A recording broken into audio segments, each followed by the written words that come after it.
All right. Testing. I'm testing. Hopefully this is working.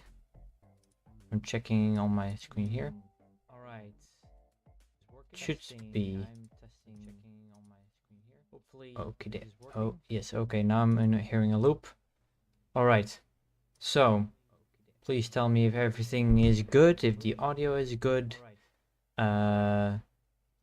Oh, and I have to mute myself here, otherwise you'll hear some kind of echo. Thank you, console coder. Yeah, thank you. And yeah, Kappa, yeah, this it has the last few days have been very good. Cause yeah, the last video blew up kind of. Like within one day, it had more views than my most viewed video before that. Like it took a month for that one other video to get like over 9,000 views, and now one video got 10,000 in one day. So that's and thank you, Hamster Food Games. Yeah, it's still I'm still trying to improve, but the growth has been quite nice. So yeah. Will this vault be available on your channel later? Sure. Yeah, I think it if you finish a stream, it uploads automatically, so you will be able to see this later. I'll always have these streams on the channel, so yes, you can always watch later. But thank you for being here anyways. Hamster, yes, I am Dutch. Yes, I am. You might have noticed from my accent or from what I've chatted earlier in the chat here, right here. First video of that you saw was hold on. The first video of you that I saw was the one I subscribed. Yeah. Hey Roko. Well, yeah. I guess welcome to the 10,000 subscriber stream. I see that 12 people are watching, so I want to thank you for being here. Today is just gonna be a chill stream, and we're gonna just have a fun time because we reached quite an amazing milestone, I must say. So let's just enjoy that, and yeah. If you have any questions, they can be more personal, personal, or physics, or yeah, just anything. We're here to just have fun today. You have an amazing name. You mean a curious name? Yeah, I was thinking of maybe putting something extra to it, because curious is just a very generic word. So if people are looking for me, then it's hard to find me. So that's maybe. Which city are you from? I study in Utrecht. How good are you at Kerbal Space Program? I'm just gonna write something. By the way, just hi there, people. Woo. Okay.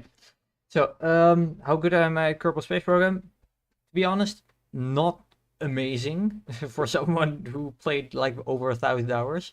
I still have to improve some things. I'm very I always carry at least like 20% more delta V with me than I actually need.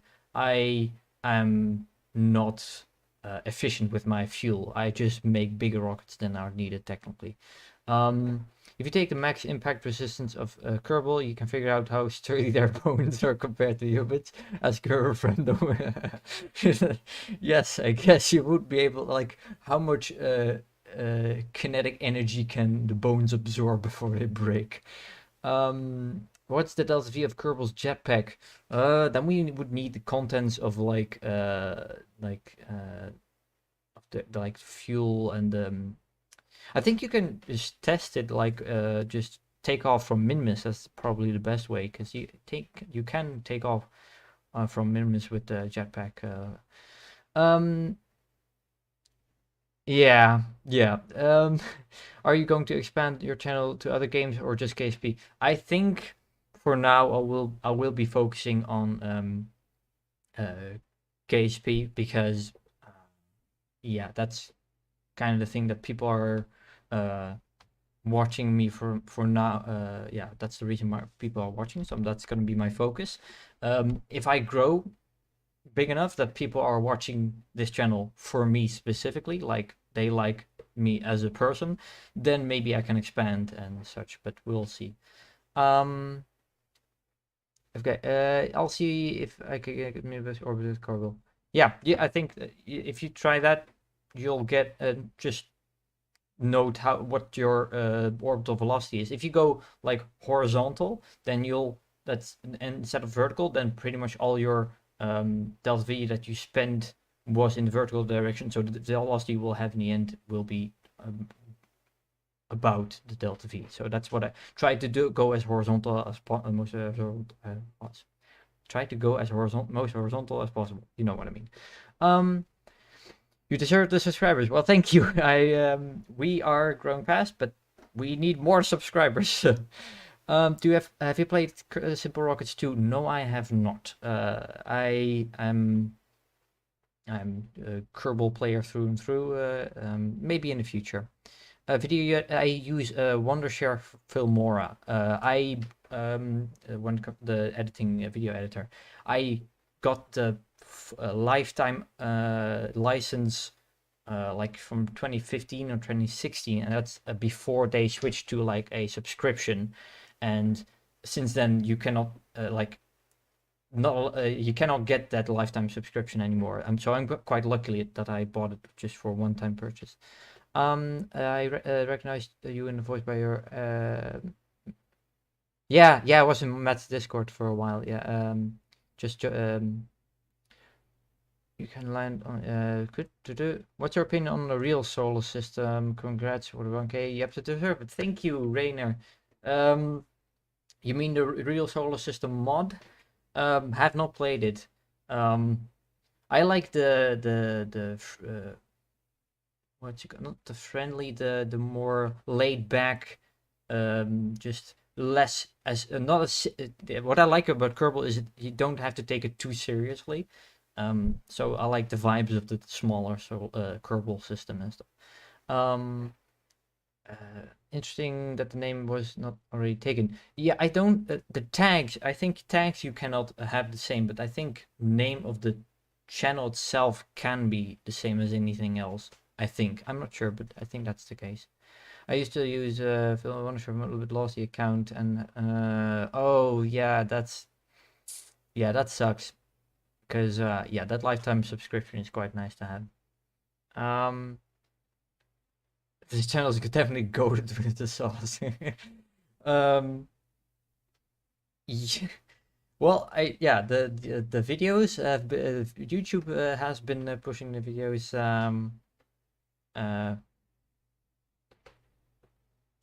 Yeah, so I guess the videos are working. You don't, and then yeah, of course, don't take the videos too seriously, but then goes on about science. But you know what I mean. Come on.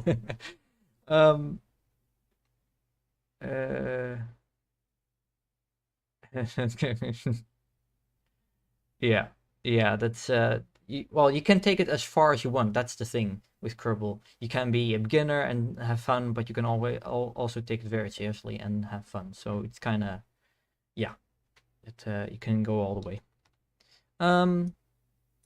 So yeah, are there any particular things that people want to know? I can remove this. And write down some equations just for fun. This one, I love this equation. It's just, I just like this one. You are most interesting than, yeah, well, I wanted to be a teacher first, like physics teacher. Like my last physics teacher in high school was the reason he inspired me, or he maybe at least think of going into teaching, and also one of the reasons he was also one of the reasons I eventually went for physics. I was thinking of doing chemistry for a long time, but eventually I switched, and I'm very happy that I did, because chemistry wouldn't be my thing. So yeah. But thank you, console coder. I try. There are still things that I need to improve, but I wonder. This channel is also a way for me to try and improve my explanation skills, and they also say like if you can't explain it well enough, then you don't understand it. So it's also a way for me for things to understand things myself better than I did before. So. Did you play the new KSP 2 patch, and how did it go with FPS? I did play the patch. People have been saying that especially the FPS has been improved in space. Haven't noticed that yet, but that might be because I am still below the minimum requirements. So personally, when it comes to bugs, has been improved by a lot, but FPS wise, not so much. Maybe a little things here and there, but not significantly. Can I explain the Kraken scientifically? The Kraken scientifically? I don't know. I don't know how it got there. Because which body was the Kraken, by the way? Because was it? It is in the Jools system, right? But I don't know if it's either on Tylo or on Bob. So where is Kraken? Question mark. And is it still there? That's also the question. Good afternoon. A question: if an astronaut takes a gun and fires it into the void, will it be thrown back at the speed? Well, well, it depends. Well, if you fire a gun, well, everything that has every action gives a opposite and equal reaction. So if you push on something, let's say a table, then it pushes with the same amount of force back. That's the reason why you don't go through the table. Otherwise, if it didn't push back, then you would go through. So you would be pushed back technically, yes. But of course, the force. Oh yeah, I can like okay. So the force from a bullet is equal to the force that is exerted on the astronaut. I'm gonna do it like this, but so the acceleration, but these forces are equal, and you can, if you know what the what's it called, force is that the bullet is being like pushed out, what kind of force is being pushed out, then you can know what the acceleration of the astronaut, because force is mass equals acceleration.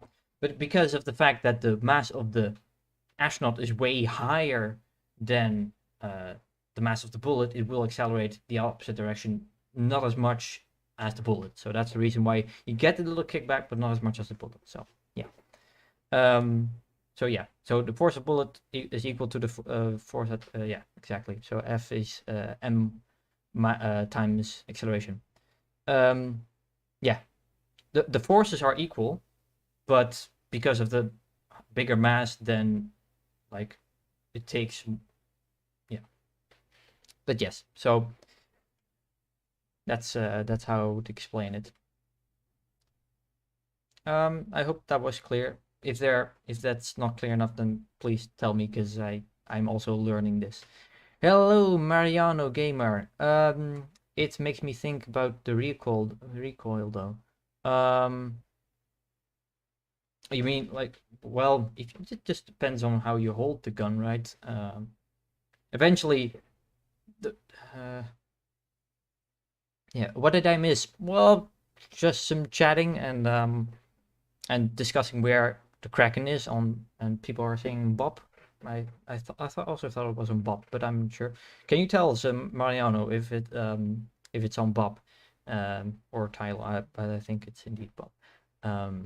But yeah, and we were discussing if you had an astronaut with a gun that was in orbit and it fired the gun, would then the astronaut be kicked back? And well, every action gets a opposite and equal reaction. So the gun and the bullet push back on the astronaut, and but due to the fact that the mass of the astronaut is way bigger than the mass of the gun of the bullet, the acceleration will be not as much as the one from the bullet. Is it the same as jumping on Earth? You give the same force to the Earth, but well, I'm sorry. I have to think about this. Well, yeah, the fact that you my brain. Well, sorry, my brain is just yeah. Sorry about. Maybe other times. Let me think first. Things in a vacuum move at the exact same speed, but have different amounts of force pulling on them. How does it work in orbit? I'm not sure what you mean, Yuzu. You miss a political friction joke. Yeah, no. There's a game called Universe Sandbox. It's a space animation game that is highly detailed. So I made a Kerbal system and hooks. All right, that's interesting. Hey MSTV, thank you for subscribing. Thanks for the answer. If my question was too complicated, I'll accept the answer. No weapons are allowed in space. Lol. That might be for the better, because that's just highly dangerous space debris. In the end, like just chips of paint, even are a problem in space. Imagine what the problem that you have when you have like bullets flying around. That's not going to be good. I'm gonna move this. But yeah. Have you played Space Engine? I've heard it's pretty awesome. No, I've not played Space Engine or Universe Sandbox or anything of that kind. I don't know really why, but guess I have too many hobbies to like do that as well. I just completed my first Mun mission. Cool, awesome. So got also some like people with a variety of experience here in the chat, so that's cool. My Mun's orbit is littered with debris. Yeah, I just normally remove my debris from orbits because I don't like just having that on the map view or anything. I like the idea of clean, but technically it's not possible to just delete it. Well, in real life, to just go to the space center and then just delete it. But I like to just delete it. I've run into random stuff twice. Oh, I've never had that. Then you have that. If you have run into your own space debris in KSP, then damn, you have a lot of space debris. That's a lot of space debris. I've never had that much. I got a space station, if you can even call it that. It's small in orbit around the Mun. Cool. Cool. Yeah, too much debris for sure. And I feel like that's also like in real life kind of a problem. We're getting to a point that there are too many things in space. It might actually become a problem if we keep going like this. And that's why I don't like the Starlink satellites, because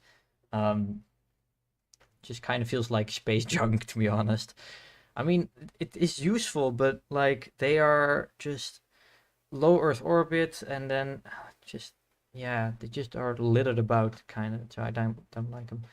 I wonder if Precipia emulates orbital degradation. Not sure. Never tested the mod, so. Ever heard of the game Ixion? No, I don't really pay attention to other games except the ones that I already have and like and play. So I don't know. It's just I play Kerbal, I play Factorio, I play Minecraft because classic, and those are the 3 main games that I play, I think, right now. My Mun base phase to the ground though. Yeah, I've never had anything phase through the ground. Or is it like KSP 2? Because that happens more often. Never in KSP 1 at least, I've seen. What can be the natural reason for the formation of the mohole? Gee, that's kind of difficult. Yeah, if anyone else in the chat has an idea of what it could be, then I would love to know. I've actually No idea what it would be. How hot would Jool's core be? Well, that's just highly dependent on like multiple things. Um, I feel like it would be similar to Jupiter, but like, is it is it like still hot from the formation? Is there something else that could create some heat internally? That depends. I don't have a way of calculating that. That's for sure. Um, I meant like if you put two objects in a vacuum with different amounts of mass, how can they fall at the same speed even though they have different? Uh, oh yeah, okay. Oh crap. Yeah. So okay, we can do something about that. Just gonna clean this up. Okay, so we can actually use equations for this. So that's fun. Come on. I want to remove this. And then, all right, so, okay, where do we start? In the case, if you have, okay, this is the Earth, and you have an object, one bigger and one smaller, and this one has mass, yeah, well, m, I guess, and this one has small mass, small m. So movement of an object will be determined by the forces that are acting on it, and so in this case, the only forces that are acting on it are gravity, and so force, which is defined as mass times acceleration, is equal to as well to the gravitational force, which is g times big well, that's I guess mass of Earth times the for example the bigger mass divided by r squared, right? Do I have the right equation? Well, this by the way should then also be big M. The force that big M is experiencing is equal to the gravitational force right here, and then you will see that these big M's are on both sides of the equation, so you can just eliminate them. And what you will notice that the acceleration or the velocity will not be dependent on the mass of the object that is falling towards, let's say, Earth. Yeah. Do you have a favorite body in KSP and the real solar system? I'm a fan of Ganymede and Tylo. I in this yeah my should Jool have rings video. I said that I like Saturn as my favorite planet. That's always been the case, I think, because it looks cool, it looks beautiful, and its moon Titan is also quite interesting because it has a whole atmosphere. I think it's the only moon. Is it the only moon that has an atmosphere in real life? I think so. So it's quite special in that case. It's because to get the more delta. I need more delta force to reach the center of the solar system in Eel, for example. Yeah, reaching like lowering your orbit is more difficult than raising your orbit because you need greater speeds like than when you outwards. So yeah, you need a lot more. It's way harder to get to Moho than to Elu or something. Can we observe cosmic background radiation in KSP2? I don't think so. No. How much do Kerbals weigh? That's actually an interesting video for maybe just a very short video, but like of a minute or maybe 2 minutes. But might be fun to do in the future. I see. Thank you very much. Okay. I hope. Well, if I hope the explanation was clear enough. If it wasn't, please tell me because I always want to improve my explanation skills and stuff. So I welcome criticism. How is the Mun made of glass? I think Minmus was supposed to be like now canon that it's made out of glass because before they said it was made out of ice, and technically that wouldn't be possible because it would be too hot on the day side for that. So they switched it to glass because it will still have the shiny bit as if it looks kind of like ice, but it can still be solid. So I think that's the reason. Mun is pretty much, I think, the same material as as our moon. Ganymede and Europa technically have atmosphere, but they're actually, yeah, of course, technically, even our own moon has technically an atmosphere, just because it has gravity, so it will always still hold on to some kind of bit of gas. But yeah, would you really call it an atmosphere? Then no, maybe not so much. Wouldn't it be possible to use the perfect gases law to determine the temperature of Jool's core, assuming we know perfect gases?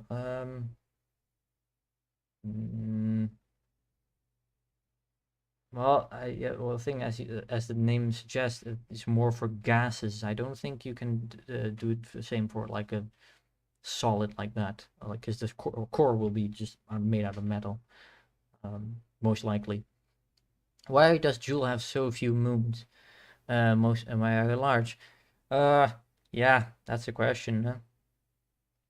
Well, when it comes to like Jupiter and Saturn, they also have just a few big moons. Jupiter has the 4 big moons, and after that, the fifth largest moon is already much smaller and not even really relevant. Like they are like maybe a few 100 kilometers, and then largest after that is maybe a few tens of kilometers. Like all those moons of Jupiter are just more little rocks, some little lumps, nothing more than that, I think.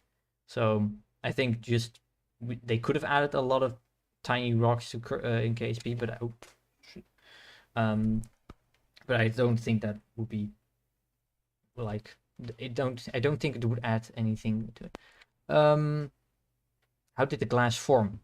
Don't know. Maybe maybe in the future I'll look into it. Normally you would think like kind of like silicates that are being like heated up, like because glass is made out of sand for a part, not entirely, but that's my Minecraft knowledge that's coming up right here.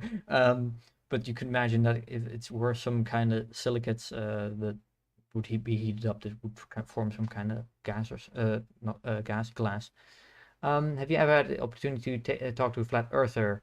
How would you make him change his mind in a simple way? P.S. It's not me. Yeah, if you are a flat earther and you are here in the chat, that would be very interesting. I've never encountered a flat earther. Would love to, because it's so strange. If someone is a flat earther, like how? I have no idea how you. I think the easiest thing is the classic ship going over the horizon argument. Because if you, I have a camera, the Nikon P1000, the one that has like a very big lens, and you can like zoom in a lot with that. And so if you have a ship on the horizon, you can zoom in with a camera and you can see the ship going below the horizon. And then for some reason the flat earthers say, well, if you zoom in more, then the ship will go back into view. It's more that they just disappear. No, if you zoom in, you will see that the ship will disappear like below the horizon. It will not get smaller. It will just be the same, relatively the same size, but it will just go down. So I don't know why like that horizon thing with the ships is not enough to show, but oh well. How do gravity assists work? I wish I had prepared that. I actually never really thought about gravity assists a lot. I think it's pretty much okay, because don't hold me on this because but imagine I think the vague the thing that is going on is okay, you have a planet that is going at a certain speed, and what is it again, you come at the object with a certain velocity, and but then you get captured, take the velocity basically of that object, and then get you have still your own speed, but then you get captured and take some of the speed momentum actually of the planet with you as you leave. the planet again. That's kind of the vague way I would explain it, but I might do more of an in-depth thing on gravity assist in the future. Also, Scott Manning has a video on it, but maybe like the equation thing. I will look into it more in the future, maybe. What makes certain engines more efficient in space or atmosphere? I have no engineering or like tech knowledge to answer that question. But yeah, sorry, I cannot answer that one. Good evening from Germany. I have had a bunch of discussions with flat earthers on scene. Basically died out a few years ago. Oh, that's interesting. Never had that chance. Ship over the horizon is explained by atmospheric refraction, which makes no sense because they will repeat it. No, yeah, it's no point in the end. The most interesting is we can see ISS astronauts from Earth orbiting, doing spacewalk even.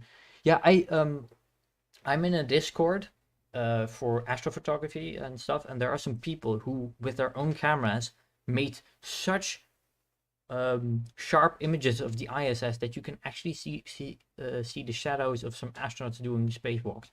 An amateur with their own camera make that's kind of just, and it's a telescope, but still, it's amazing. Hey, Nainesh Desai, thank you for subscribing. Why does Eve have such a dense atmosphere compared to a similar object like Kerbin? How are its oceans made of rock fuel?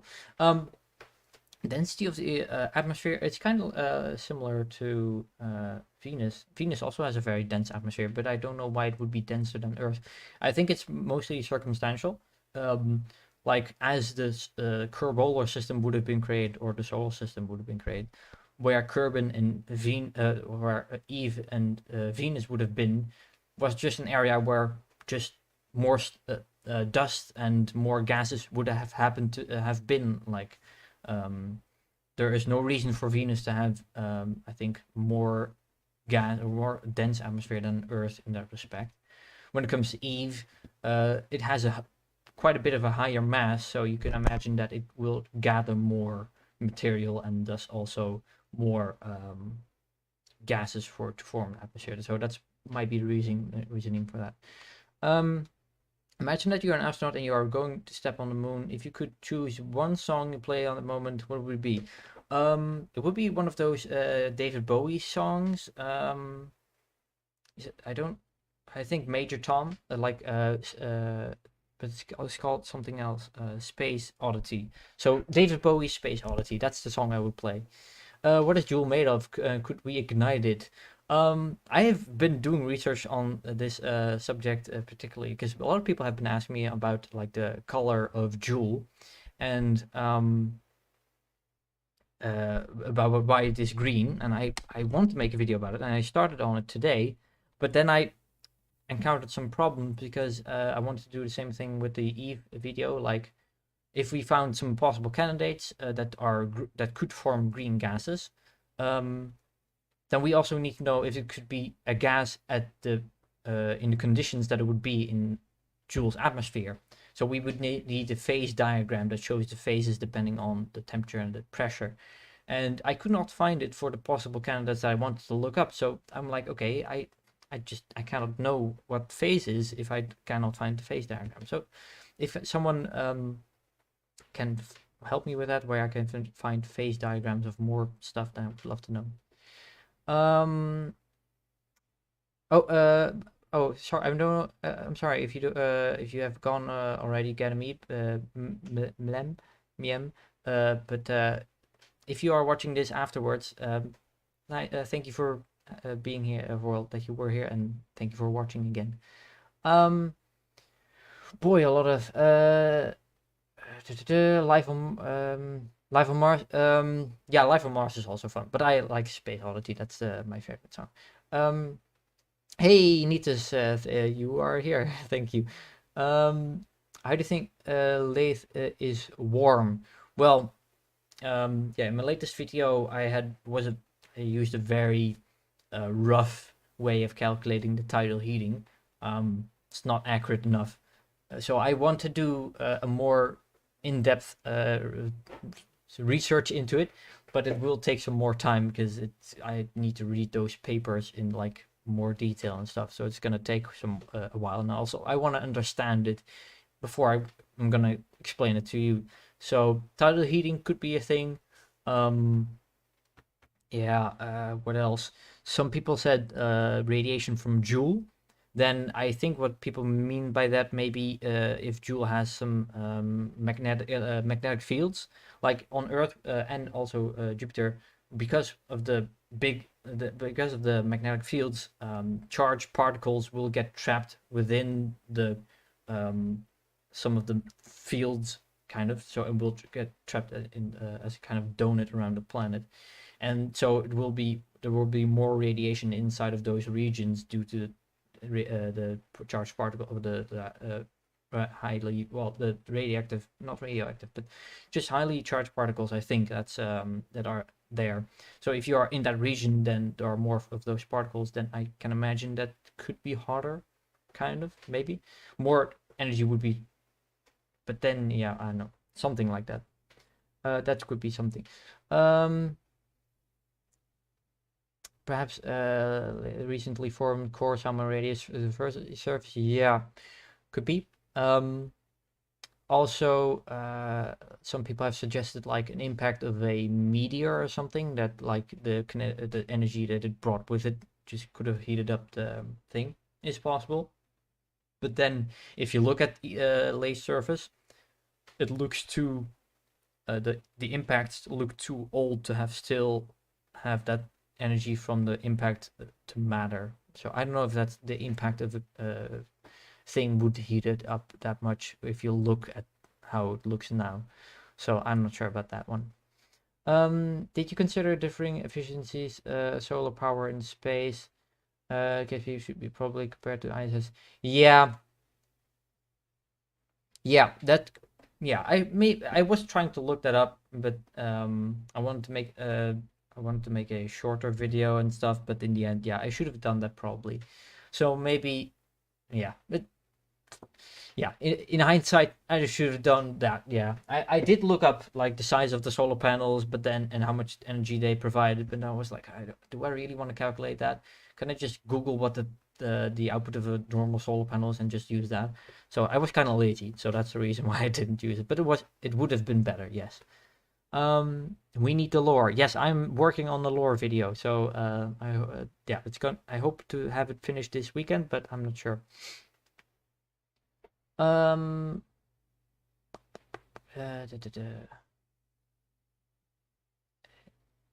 this is not necessarily a Kerbal question, but how would you explain momentum and where it is used?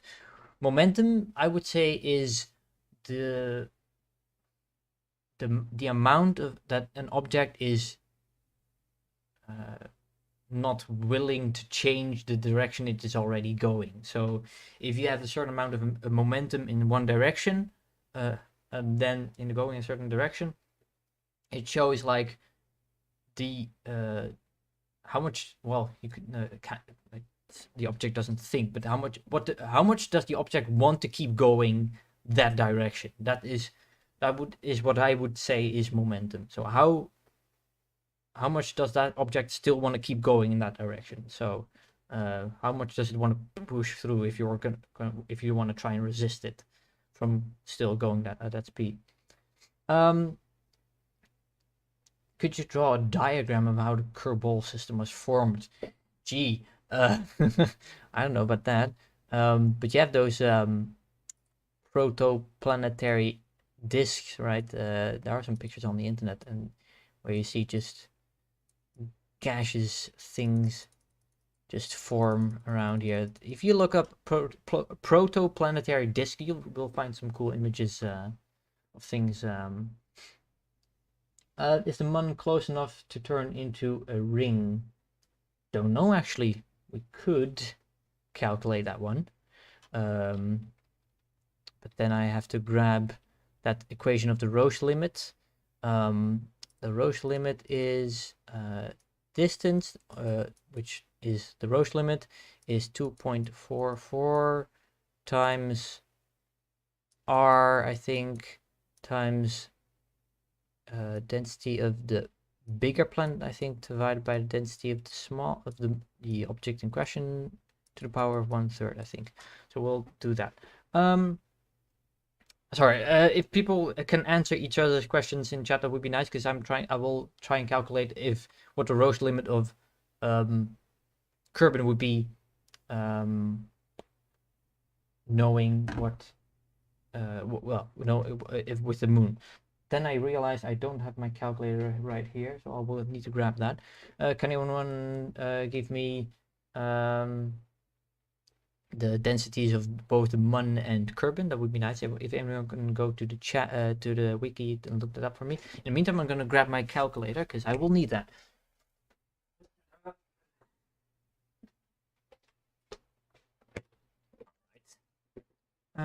Flight space. Okay, cool. I'm happy that I could have helped you with that image. Okay, so 2.44 times radius of Kerbin, which is 600,000 meters, times density is, I think, around 55,000 kilograms per cube meter. So what's the density of the Mun is? Density of the Mun is 20. Oh, 20. Oh, I thought it was 20. I thought it said like 125,000. Oh, it's 29. Okay, 29. Well, I'll just say 29. That's fine.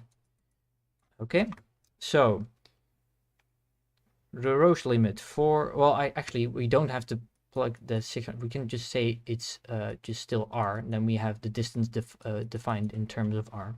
That's fine. 2.44 times in brackets 55,000 divided by 29,000 to the power of 1/3. 1 divided by 3. Can I plug that in? It says around 3. So 3 times the distance. So that's 3 times the radius of Kerbin. So that would be can I do math? 1.8 million meters. I think. Is that right? I think so. So no, Mun would not form a ring based on the distance that it has. Thank you, Rainer, for the density, by the way. Oh yeah, this should be higher, I guess. If that's the case, then distance would be slightly higher, but not much. How much mass would the singularity at Jool need to make all gas and moons orbit? I'm not sure what you mean, 625. You're welcome. Thank you. All right. That's our first calculation for this stream. Let's see, any other things. You see, is there an explanation for the strange line of canyons on Dres's equator in KSP 2? Not sure about that one. I don't think there will be tectonic activity that would push the plates together or something. I don't think that's going on. Some people have suggested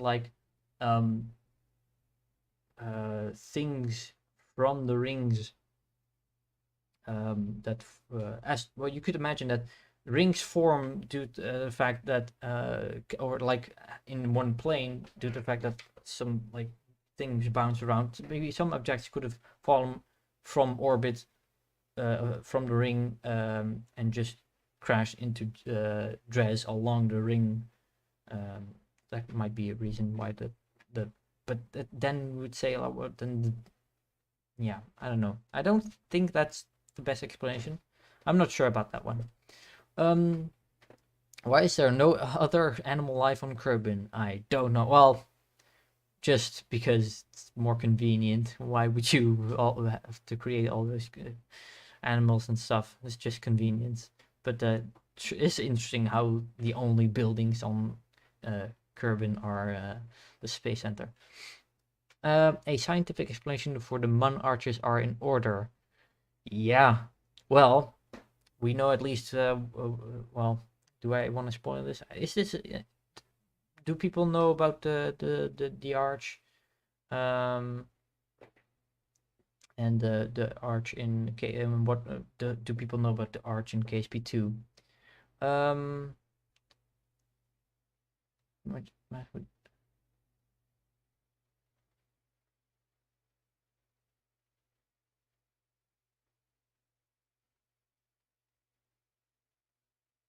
would Ike turn into a ring? Oh, we can look that up. Can anyone give me the densities of Duna and Ike? We can plug that into these equations if we have that.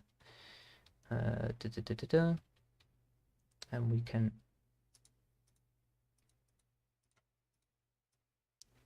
This is just don't like this. Gotta love paint. Boom.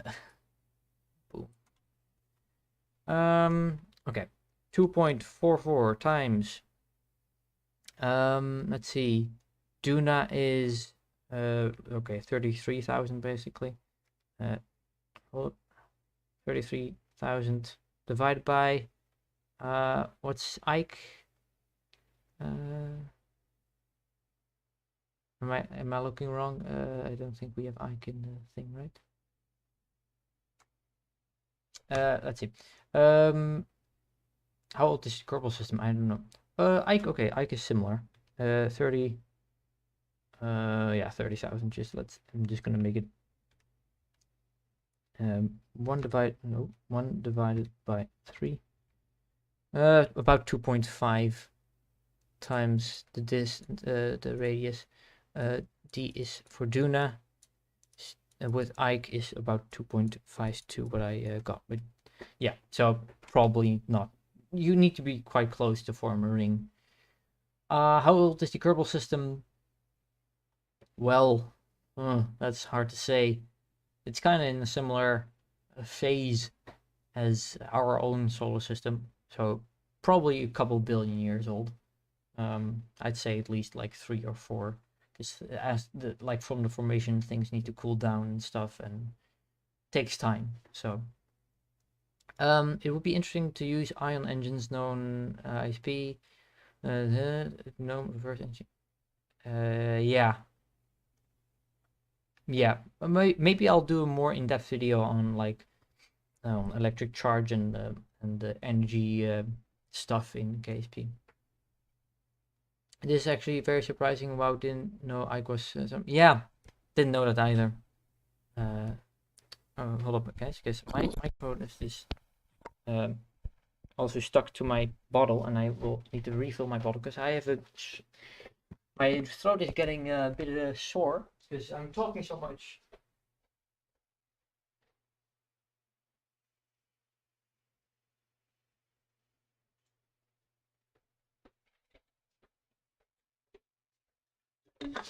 And I'm back. Gee, who would have thought that? I have respect for streamers who do this like for hours and hours a day, because you get like, if you talk for a while, then constantly, your throat is gonna notice that. Yeah. How old is Minmus? Don't see many craters. Well, that thing with the craters might also be the same reason why you have those flats, and because the seas we see on the moon and on Mun were most likely formed because they also have less craters, due to something like lava or like hot, like on both Mars and on, if you see a body like a planet or a moon that doesn't have that many craters, it is almost like, compared to the surrounding environment, it's almost always due to something flowing rock or lava that is basically like cleaning things up again, you could say. So if you have you can see some pictures on Mars with some surfaces, or at least Mars has a few volcanoes like Olympus Mons, and you will see that around those volcanoes it's quite smooth compared to the rest of Mars.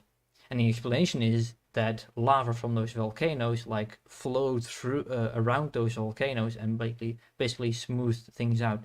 Now for Minmus that wouldn't be the explanation, like volcanoes and lava, but something else that heated the Minmus in some way, causing like from going like silicates, just rock, going to like some glassy thing, also like creating those flats and having it less cratered. That's what I would say to the Minmus and crater thing. What's the Barycenter of Duna and Ike? Well, if you have Duna and you have Ike, then the distance between these two will be we'll just call A. That's the semi-major axis will have it. At some point, then this will be that distance, the total distance.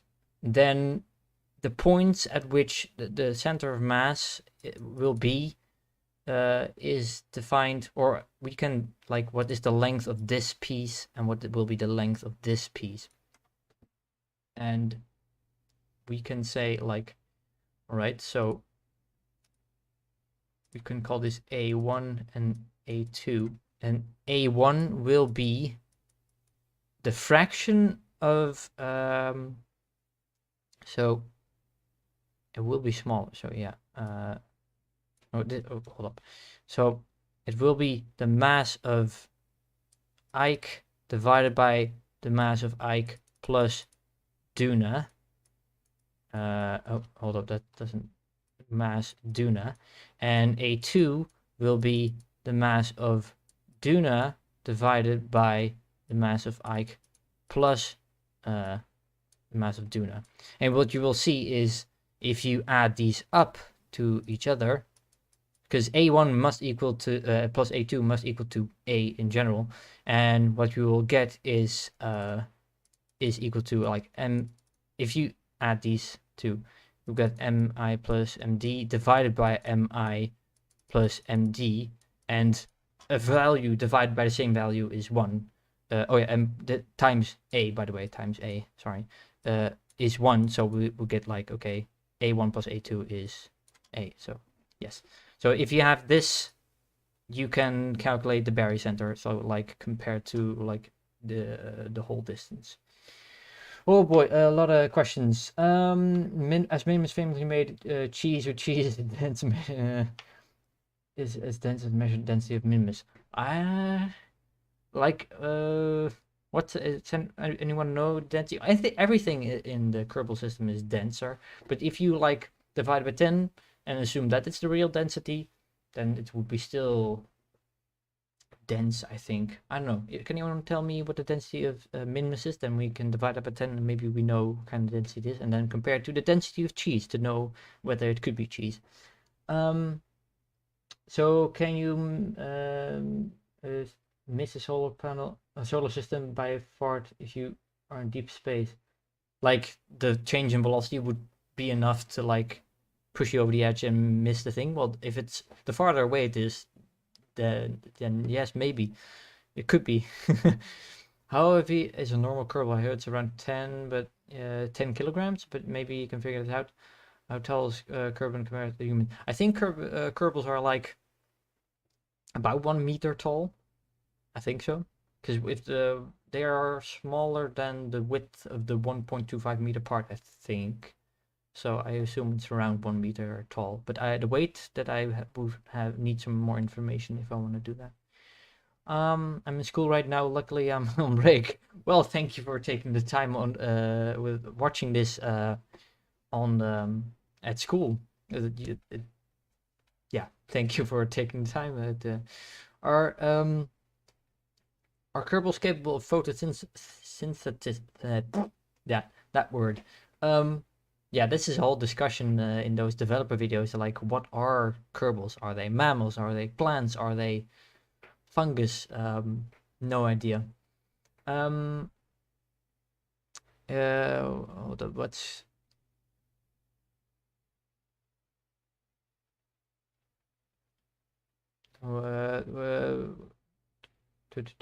Chronology confirmed? I don't. Maybe. Oh yeah. By the way, what components would make Jool have this peculiar color?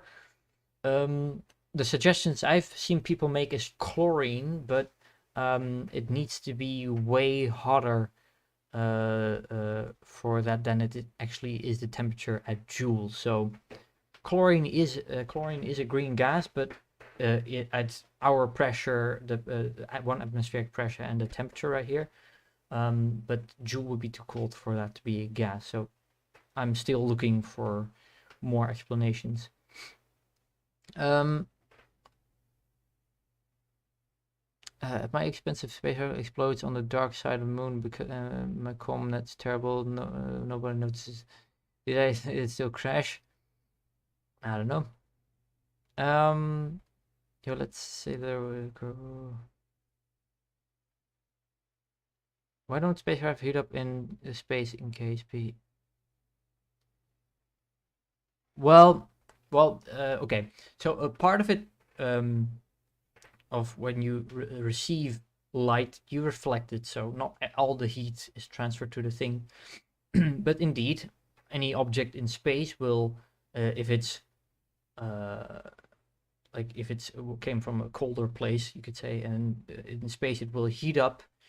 But as things heat up, they will also emit more, like, yeah, the hotter something is, the more it radiates in through a something called a black body, through black body radiation. So, and the hotter something is, the more it radiates out, and there will be a point that balances out, that it radiates as much. Because if it's colder, then it doesn't radiate out as much. Then it will receive light from the sun, it will heat up, and will start to emit more and more and more through blackbody radiation. And there will be a point where that emission is equal to what is being received, and then it will reach a thermal equilibrium. So there will be a point that something cannot heat up anymore, because it will radiate as much through something called blackbody radiation, which is something maybe I should do a video about. So yes. Schrodinger's lunar orbit.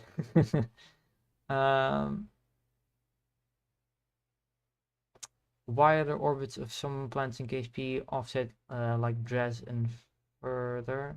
I know it happens in real life. How Kerbals offset, like, you mean offset by inclination, or I'm not sure the height, or what you mean. Oh, see ya. All right, console. Thank you for having watched this and have been here, and I really appreciate it. And see you not the other time, another time. Yeah. Okay. Like wider and incline. That. Yeah, that is so. Yeah, the orbits of planets and moons and stuff like that are so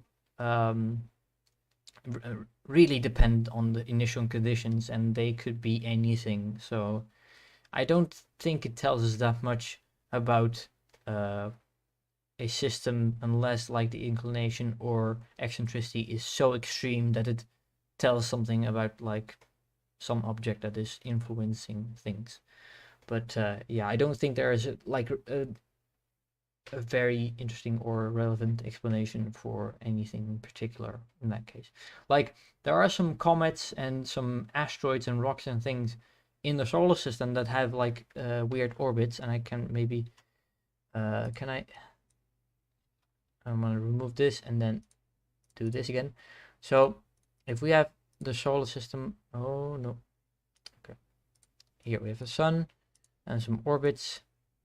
There are some objects in the solar system that form orbits like, well, like this, and all vaguely point in the same direction, and they all have extreme orbits, and that would make us believe that there is some object like flinging those objects in a certain way that causes that. That would be interesting, and people are saying that this could be Planet 9 and such, but we don't know yet if that's even possible.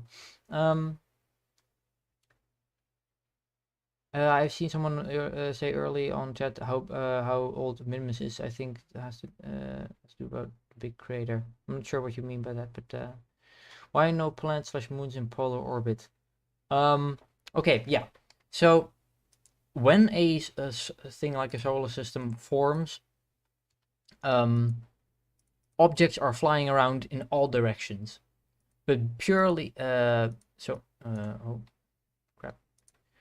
So things will be flying around in this plane or in this plane and in this plane, but purely due to conditions, there will be one way that things are going around in orbit, that one direction, one plane that will have slightly more particles and objects than in the other ones. It's just on random. It's just purely random, but there will be a plane where there are slightly more objects.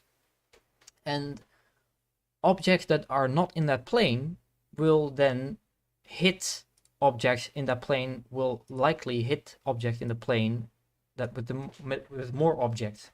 And so they will get scooped up, and there will be more in that plane, and then eventually over time things that are not conforming to that plane are more likely to like get scooped up by the thing that is dominated, and then eventually things will get cleaned out. And that's why everything is around, vaguely around one plane.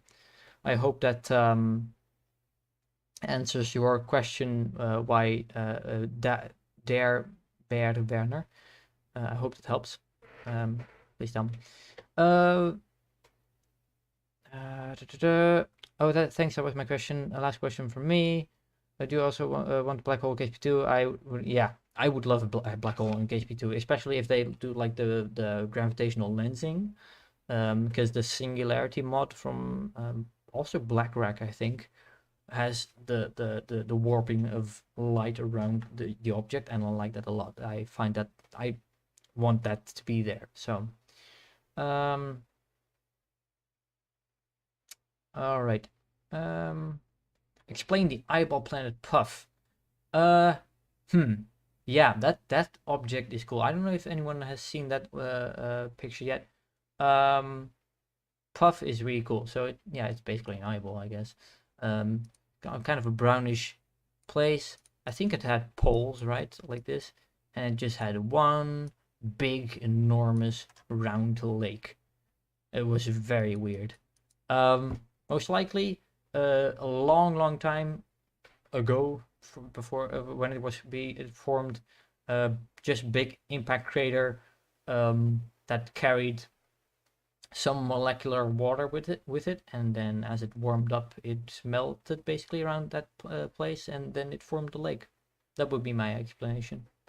Just big rock with water hit the thing, then water got dumped over there, and that's it. So Zephyr, I hope this is just speculation, but that would be kind of my thing. But black hole with rotating star around is getting sucked in. Well, depends. Black holes don't really necessarily suck in everything. Just if the sun were replaced by a black hole with the exact same mass, then nothing would change. Like when it comes to like the orbits of the things in the solar system, it's just that black holes don't give enough heat, so we would all freeze to death. But black holes, when it comes to like their mass, they act as any other object. When you get very close, it starts to get weird. But gravitational lensing would require relativity to exist, which doesn't cause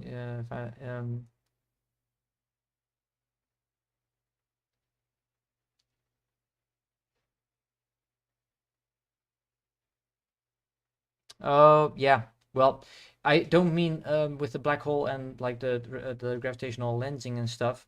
I don't mean like actual relativity being implemented, but just the visuals. I care about also like the aesthetics. So you can program that into the game. It doesn't have to necessarily be like realistic gravitational lensing. I like the way it can be like recreated essentially. Great speculation. Thank you. 1+ point. I would love to have see a planet. What's a planet in KSP? I have no idea what the planet is. I would love for you to explain Traleros. I would love to know. Da, da.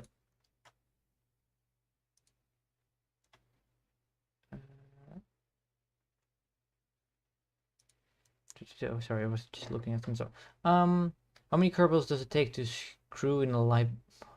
I don't know. uh, oh no, gas dwarfs are gonna be gas dwarfs. Gas dwarfs. Never heard of it actually. I don't. Is it are gas dwarfs a thing? Um.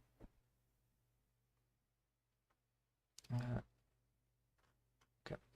But I can't wait to see what kind of exotic planets we are going to explore in KSP. Yeah, I'm curious to what they are going to do with those the Rask and Rusk, the binary system, how gravity is going to work around those. And I like Glumo, the ringed gas giant, the kind of pinkish beige with blue, and one of its moons, Merbal, I think it's called. It's kind of similar. It's like an icy version of Laythe, the moon Merbal, I think. So we have a ringed gas giant with a moon that is icy and has an atmosphere. And I think that the view of that was also in the original trailer of KSP 2. Those rings, that view is going to be amazing. So that's the thing I want to do. Oh boy, a lot of messages. Irrelevant to this, I bet I made 10% you mean brown dwarfs? That's also what I thought maybe. I hope there's going to be a brown dwarf in KSP2. Yeah, that would be also interesting. I think that Kerbol mod that I have in my first video, I think I also gave a shot, like a short clip of the brown dwarf in the very beginning. I think it's basically a big glowing gas giant almost, like it's not even a star anymore. Yeah, I have a book on astrophysics, and they also talk about brown dwarfs. It's this book. There we go. It's how many pages? I don't know. It's about 1,300 pages. So yeah. Alrighty. I've heard on a documentary that a black hole could theoretically contain everything that is possible, defying physics. Well, yeah. The thing is, we have zero, nada information about what happens in a black hole, because by the very nature of like information, always cannot like travel faster than light, because information has to be translated into something physical. Like when we observe something, we interact with something, for example, light. And for that thing that we interact with, if it doesn't travel faster than light, then and cannot escape, then it can never reach us. So we will never know what is in a black hole. I think there's almost nothing that I can say with as much certainty, I think, as I can say that we will never know what is in a black hole. That it will forever be impossible, and we will never know what is inside a black hole. So that's kind of sad. Planet orbiting black hole, that would be fun. Is it possible to hang precisely still between Rask and Rusk? I imagine so. If you sit, there would be a point, technically, I think, where the gravity of both bodies will perfectly cancel out.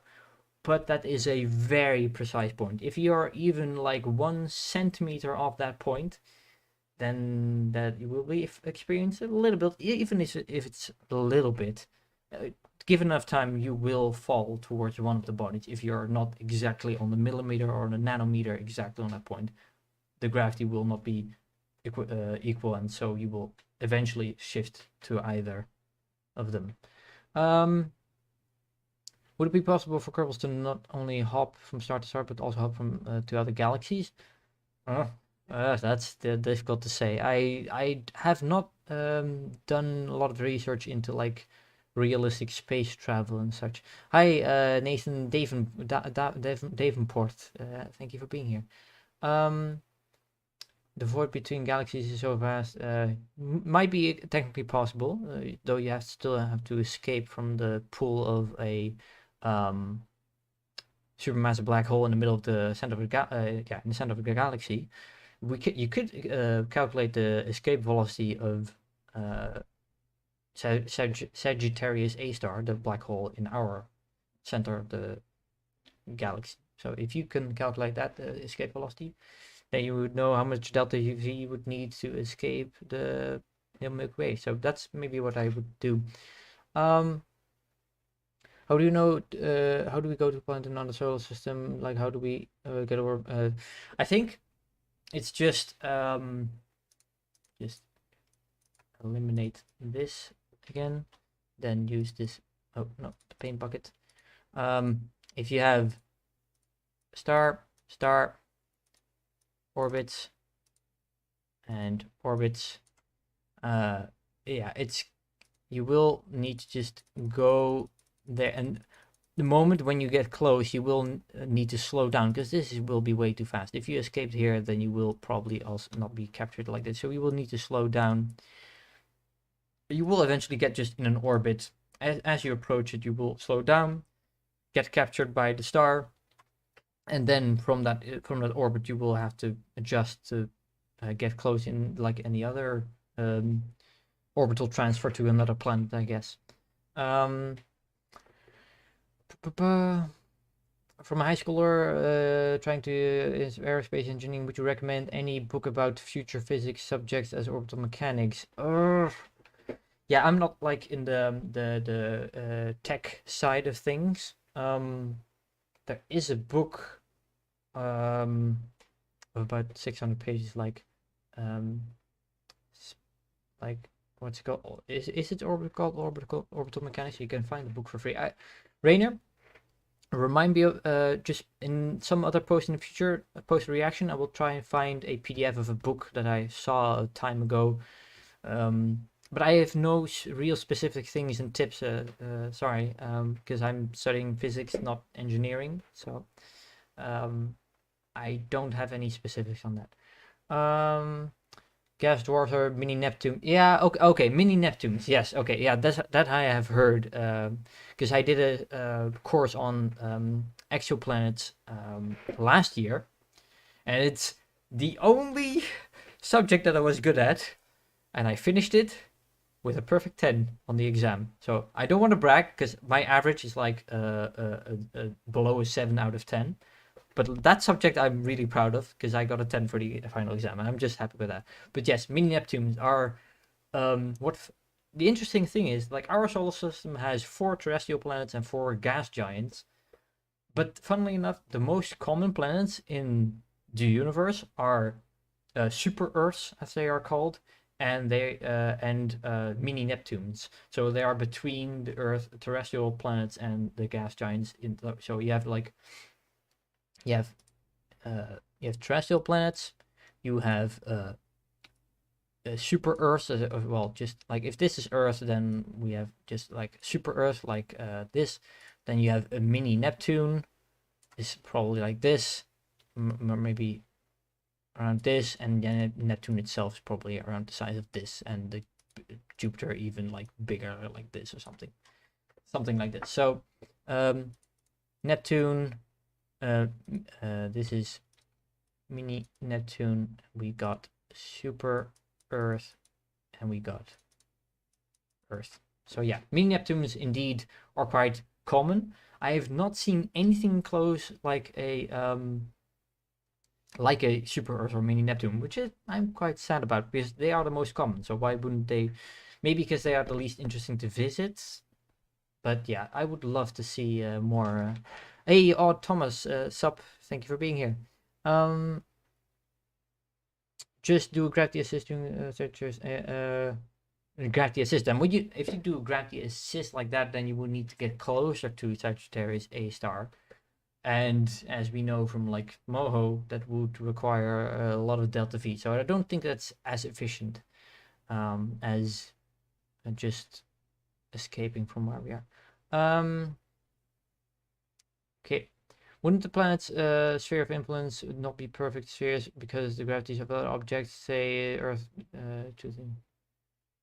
Yeah, the spheres of influence are not perfect spheres indeed, because of the asymmetric nature of the orbits and stuff. Yeah, indeed, you are right.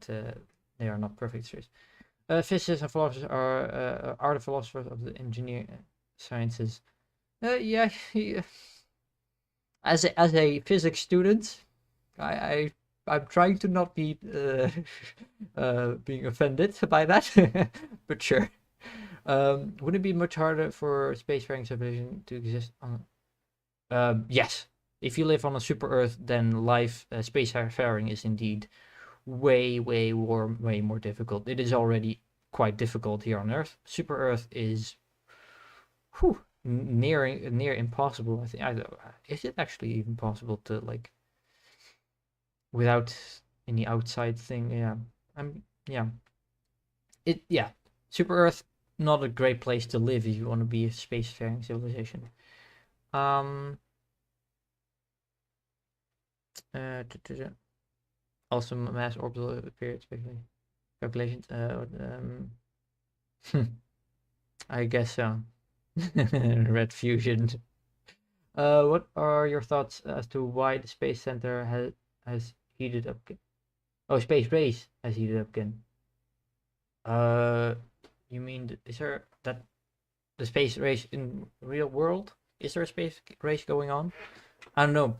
If I had to say, then Jason, I would say because of SpaceX, most likely because they just showed there still is stuff to be innovated in the space travel, because for a long time rockets didn't change that much, and now with SpaceX and reusability, they have shown that it is possible, and so more people are interested in.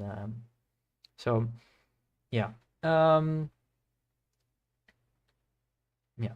I do prefer in the end NASA over any private company because I like the idea of like space is like belongs to everyone, and NASA does everything in for like everyone. It like the James Webb Telescope that launched and all the data it gathers is free for everyone to just download and use as they see fit. You can so yeah, the data that the people that requested a specific kind of observation will get like half a year of time to make a paper out of the data that they gathered, and after that the data will be public for everyone to use, and that I like space should be for everyone. I have to go. See ya. Traleros, thank you for being here and watching, and see you next time, and yeah, hope to see you soon. Thoughts on Ganymede and Mercury having magnetic fields? Do they have magnetic fields? I actually don't know. Huh. If that's the case, well, Mercury, knowing that it has pretty much a purely a core, well, it's yeah, the beside below the crust is pretty much all iron, so it makes sense for Mercury, I guess. But for Ganymede, I don't know. NASA, Stennis, and full duration satisfied. Stennis? What is Stennis? NASA, Stennis, Stennis Space Center. Why have I never heard of that place? What the heck? Looks weird. Huh. I never knew what Stennis was. Weird. Huh. Would you go to a trip around the Earth with the Dragon if given the opportunity? Yes. I mean, come on. Everyone, it's just, yeah. I would want to go to space for sure. Yeah. Is it a place where they test their rockets? Huh. Never knew that. For someone who loves space and stuff, I feel bad now that I didn't know that. I haven't been paying attention to space news and space travel because My interests are more like in the astronomy and astrophysics sides, and not as much as space travel, which is funny. Why are you playing the game like this? But still, I do like space travel, of course. I mean, it's awesome, and I advocate for it. I just haven't had the time to like really invest into the going ons when it comes to like space travel stuff. Rad YouTube, yo, what's up? Happy 1K, thank you. Yeah, it's insane to be honest. 1,000 subscribers after just over a month of uploading videos. The first video was on the 10th of February, and we are already at 1,000 subscribers. And I could only dream of that. So it's yeah, quite something. Can't believe it myself, to be honest. But we'll keep going, and already at like almost 1,300 subscribers. So we are going good. How much is 1 KSP dollar in actual dollars, given the space shuttle, given... yeah, the vector engine is a good way of, like, comparing, and then maybe some other parts to see if it, like, makes sense. So, I don't know if it was you, Red Fusion, but someone else commented that on a video, like, on the money thing, on the funds thing. Might do a video on that in the future. It's all good, just I love everything that has to do with space, and I respect that. That's makes a lot of sense. Space is cool, but I'd rather stay on the ground rather than a couple of millimeters of metal separating from me from space.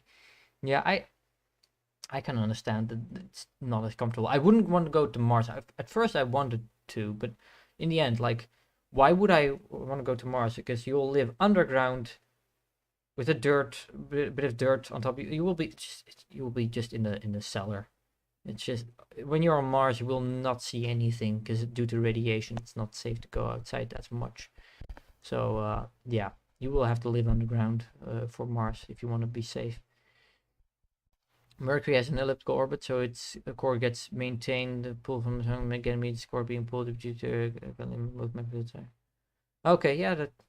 I mean, I guess that makes sense. Did you know that NASA has fighter jets? Like yeah, I guess. Well, there are some contractors that make stuff for NASA that are technically military contractors, so I can imagine that they make fighter jets. Ever since the update for KSP2, I can launch out of the VAB. Huh, that's strange. Maybe you should go to the Reddit or something for that. The people are very helpful there, and you will find stuff. And otherwise, you can give a report to anything. So yeah, I would go to Reddit if you have things like that. I haven't played a lot of KSP2 recently. What type of Kerbal, pilot, scientist, or engineer do you find most useful, best? Scientist in the end. Because pilot, you can replace it with a probe core, I guess. And engineers, you pretty much only use for like repairing stuff and repacking parachutes. I mostly use them only for like repacking parachutes. I don't do that often. So I'd say scientist for sure. Because yeah, the resetting the science is just yeah, worth a lot. Well, yeah, it's government fund. With a probe core, you can you do need a comm network. That's true, I guess. But I like setting up comm networks, so I actually like that because I like it when you have like some kind of like system and yeah, having a setup in a certain way. I like doing that. So, have you played KSP2 since the new patch? Just once for like an hour mission to Duna, but I got frustrated with a few things that like I don't know if they were bugs or like me not understanding how the game is different from what I am used to. So, and the lag of the low performance and stuff. Yeah, I didn't enjoy it as much because my computer is not that strong. So you can imagine that brain. Yeah, it wasn't supposed to run on my PC, I guess, but yeah. I rarely have used engineers. Yeah, me neither. Just almost never. Only repacking parachutes, pretty much. Did you know that the Sophia telescope was joined Ethan? that just ended operations. I've never heard of the Sophia telescope. I'll have to look that up. Tavares, thank you for subscribing. Yeah, relay satellites are some of my favorite build projects. Yeah.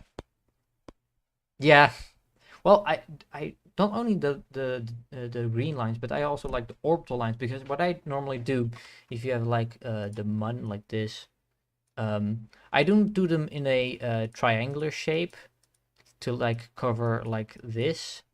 I normally just put them in orbits, like one like this, and then one located around. Yeah, one like this, one like this, and one example like this, and all at the same height, like all intersecting. That's what I like this shape. It makes no sense. Well, most of the time it will give you full cover, but I like this. I just like this shape. It just looks nice. No reason. Probably not the most effective way, but I like doing that. I wonder why Venus doesn't have any moons. Yeah, that's just circumstantial, I guess. Yeah, I mean, size you would expect. Have not tried Juno Origins or Simple Rockets. By the way, do you have a telescope? If so, what is it? Yes, I do have a telescope. That's fun that you asked, because I started astrophotography about 2 months ago, and yes, so I did some photography. Maybe in the future I will show it in the community page, like some of the pictures I've made with it. It's a Celestron C 9.25, so 9.25 inch aperture, and it's a Schmidt Cassegrain telescope, and I got it for my grandpa. So normally a telescope like that is quite expensive, but my grandpa, he bought it, and now I can. Well, rest in peace. He's not with us anymore, sadly. He died 15 years ago, about. But it for years it was in my attic, and I didn't use it because I was kind of young, and I didn't. Yeah. Eventually, I decided I want to learn how to use that thing, and a few months ago I learned how to use the telescope. But yeah, the Schmidt Cassegrain, that's awesome. Cassegrain telescopes, yeah, they are especially quite cool for planets and stuff. That's their main thing. But if you want to photograph nebulas or galaxies, then it's the most beginner unfriendly telescope there is. So yeah, it's an infrared telescope mounted in an airplane, so it's mobile and marvelous piece of science engineering. Okay, I will look it up. The Sophia telescope. That's but yeah, maybe okay, I will grab the telescope. I will have to be very careful, because that thing is precious and I cannot drop it. So I will grab it. Alrighty.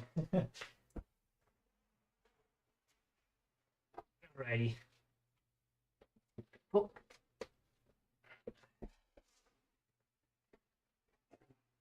Oh. All right. Yep.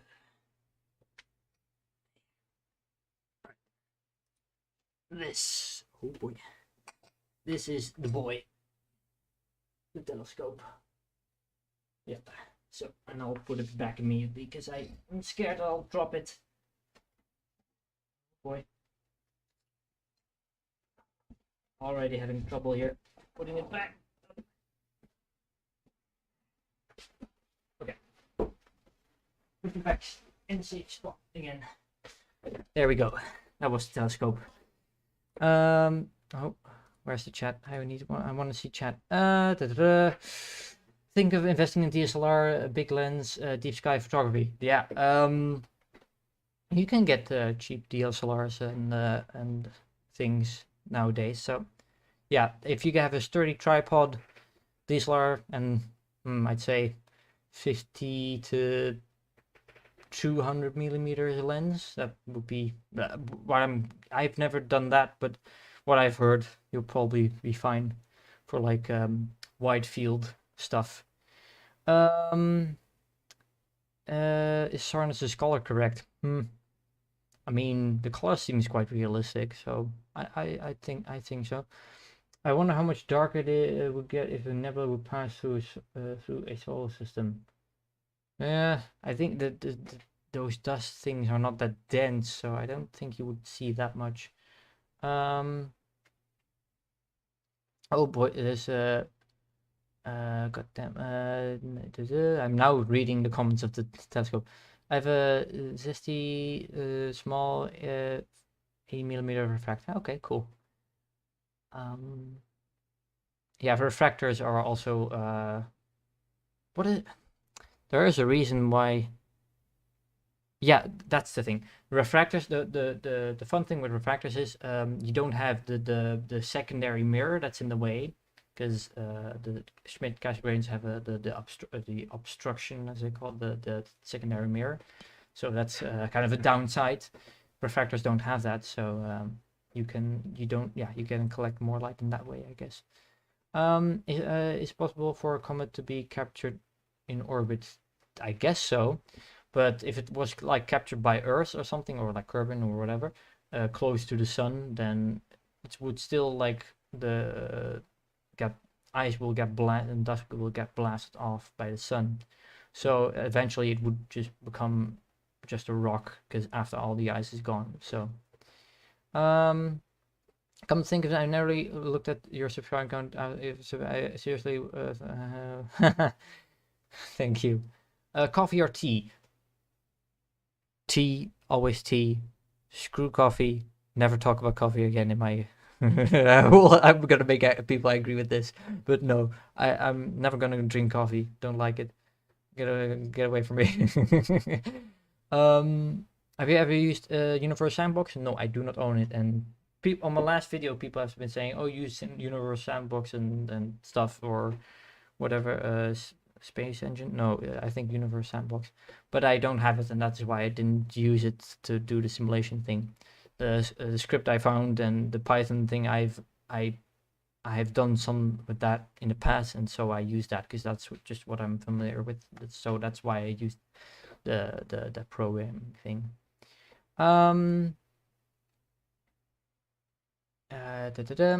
What kind of DSLR you need? Pretty cheap telescope. I thought about buying DSLR. What do you think is sensible? I don't have enough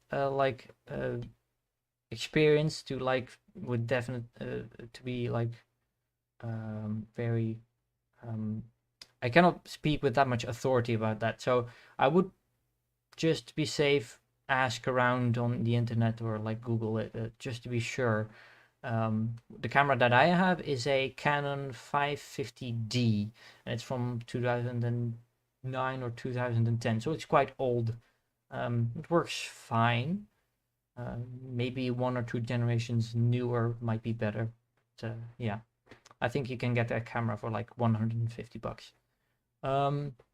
I've tried tea and really want like it, but I don't. Well, I like when it has like a cinnamon, anything with cinnamon. I like. Oh God, I love cinnamon. That's something you now know. It depends on what you photograph. Deep sky photography for a cheap price, definitely go with DSLR. Well, Rainer, then it's if you want to photograph, yeah, for sure you will. If you do want to do photography, you will always need a camera for sure, because the astro cameras are kind of too expensive. So you definitely don't want to start with that. So DSLR is always for the thing for the beginner. If you don't want to do photography, if you also want to do planets and stuff, you will need a telescope. But if you want to do nebulas and galaxies, you will not need a telescope. So you'll just need a good camera and sturdy tripod and a intervalometer, what is called. That allows you to program the thing so it will take pictures automatically without you touching the camera, so it won't shake as much. So yeah. College major. Well, in my country we don't have college. College is not a thing here. So in the what we have in the Netherlands where I live, from 4 to 12 years old, we have something called basisschool, which is basis means basic, so like just the basics, and elementary school you could say. Then we have middelbare school, so the middle thing that is in the middle, but it's kind of the equivalent of high school. But depending on what you do, we have 3 levels of high school kind of. One is that is 4 years, one that is 5 years, and one of that's 6 years. So it can be 12 years up to 16, 17 or 18 years. And like the one 16 years up to 60, so 4 years long, 4 years long is you would want to do more practical things, and 18 years is more if you want to be prepared for scientific things and for university. But my university major, I guess, is physics. So sorry for that long answer, but just sorry about that. But yeah, physics. How to offer part into ship X without random explosions. I'm not sure what you mean, Pumphrey. I also want to do all-round photography, such as street photo. Yeah, photography in general I like. I also like photograph birds. That's actually the reason why I bought that the Nikon P1000, is because I draw birds and I watch them and photograph them. So yeah.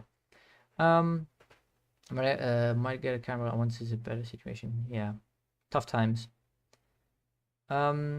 I can reach Germany, Netherlands border from here in 10 minutes. Cycling, great for shopping on Sundays, and good Dutch fast food. Refusion, from what country are you from then? Belgium or something? Or Luxembourg? No, Belgium probably, right? I don't know. No problems. I love learning new things about the world. Thanks. Okay. Good. Nice to know that, Jason. I'm trying to dock in KSP, but it's too hard. Yeah, it took me some time also to learn. But if you have the controls, if you put it in docking mode and the IJKL, you need just 4. If you have like, if you assume that you have a cylinder in KSP, like this, if your ship is a cylinder, then you will need just like, this is on the opposite side, but you will need RTS here and here.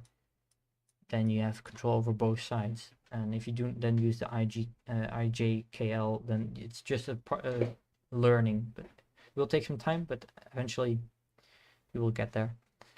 I'm from Germany, the town of Aachen at the Tripon. All right, yeah, that's basically moving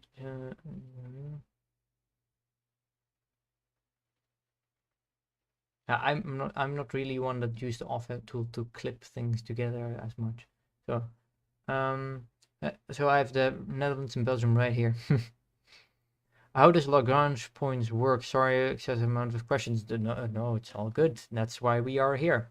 And I love the fact that people are still watching this. Still 18 people watching. So it's been very consistent, this stream, the amount of people watching. It's always been like between 13 and 18 people. So I like that. I wonder if it's the same people or like Lagrange points. So yeah, we have here. I do know how to explain L2, kind of, but it's yeah. So I think this is called L1, this is called L2, and you have like L3, I think, here, and then 4 or 5 are these ones. Like, if you watch it from the side, Earth and the Sun, then, and you have an object right here, then there will be a point where the centrifugal force, basically, like, you will, like, there's a certain acceleration that is pushing outward. Yeah, when there's a what's it called, fictitious force when that's being created, you could say, when you're orbiting, and that's outward, and there will be a point where that centripetal centrifugal force is equal to the gravity from the Earth plus the one of the Sun, so you will be stable at that point, and it will be dragged along. It's kind of difficult to explain like this right now. Requires maybe a more in-depth thing. L1, L2, or yes, yeah, that's also what I thought. I don't know about I had the L4 and 5. Huh. We discussed this at uni, but I forgot. I'm sorry about that. There was a thing. Someone had some people had a presentation on the L4, well, on Lagrange points, and also L4 and 5, and the that's it. Correlate for, yeah, that's the whole thing. Yeah, I need to grab those equations again. I completely forgot. Correlate and other forces. Yeah. Let me grab my yeah. Where is it?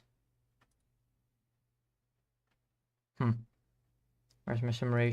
Summary. Okay, I don't have my summary of the mechanics. Okay. Oh well. Please answer my question after this. Okay, we'll see what the question is. All right. Seems now be a bit to be a bit quiet in chat. Any people with questions and things?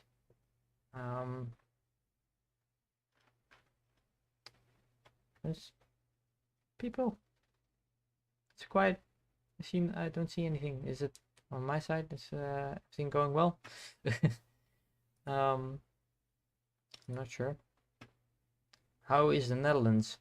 I mean, quite good. Don't want to get too political, but let's just say I don't like the current government. It's just, yeah, they have been screwing with housing and stuff. A lot of problems have been caused by the current people that are, so it's, well, always politics is always drama. Do you know if Jool and Kerbol would have a barycenter outside of Kerbal, similar to Jupiter and Sun have a barycenter like that? Yeah, because I think the center of mass of the solar system is like just like 100 meters outside of the sun, just so barely outside of the sun. I couldn't calculate that. I mean, it's so yeah. So again with the A1 and A2, so if we have like if this is, well, let's say this is Jool here, right here, then we call this distance the semi-major axis A. Then we have, this is if this is the center of mass, then this we call A1, and then we call this A2. Then A1, so the distance from the center of the sun to the center of mass, will be A times the mass of Jupiter, or Joule, divided by the mass of Kerbal plus Joule. So yeah, then if you count, that's assuming that the other planets are not there and not contributing as much. In the case of Kerbal, Joule is quite dominant, so I think you can pretty much assume that for so if you put in these values, then you will know. Sorry. Hey, curious. Can you answer I'm not sure which question. I'm sorry. I'm not sure. I've not seen.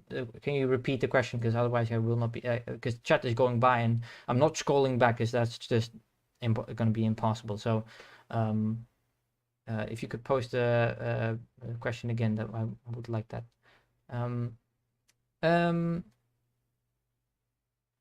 You're on my second monitor while playing KSP. Oh, okay, cool. Anyway, how gravity captures work? I mean, I'm not sure what you mean by that. Like if you encounter with a planet, it's just gonna deflect you somewhere, but you wouldn't end up.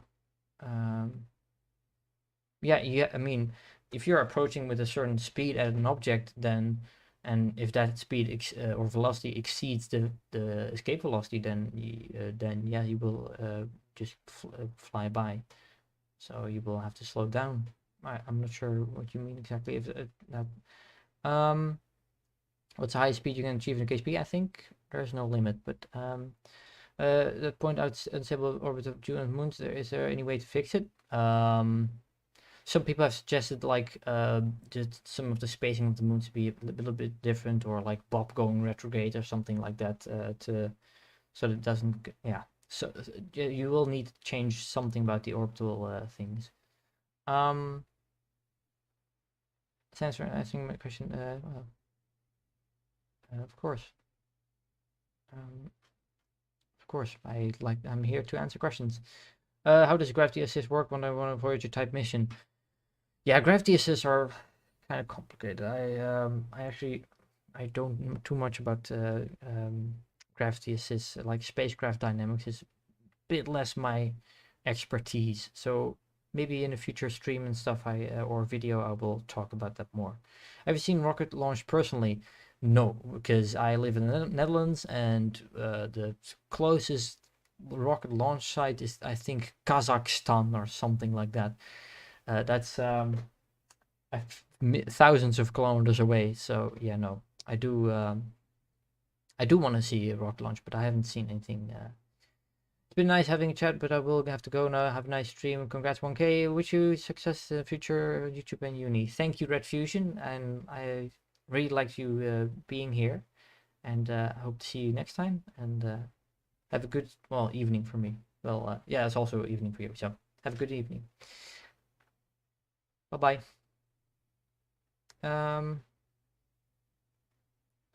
Zephyr, if you want your question answered, then please post it again, because I don't know the question anymore. Sorry, because a lot of things are being said in the chat, so I'm trying to I tried to open KSP2 on my laptop and it crashed. Ouch. Yeah, that's high speed in the biggest instrument. Might be. I've never looked up what the maximum there's a launch thing in Norway. Is that for polar orbit specifically or something? Never knew that there was something in Norway. Huh. Didn't know that.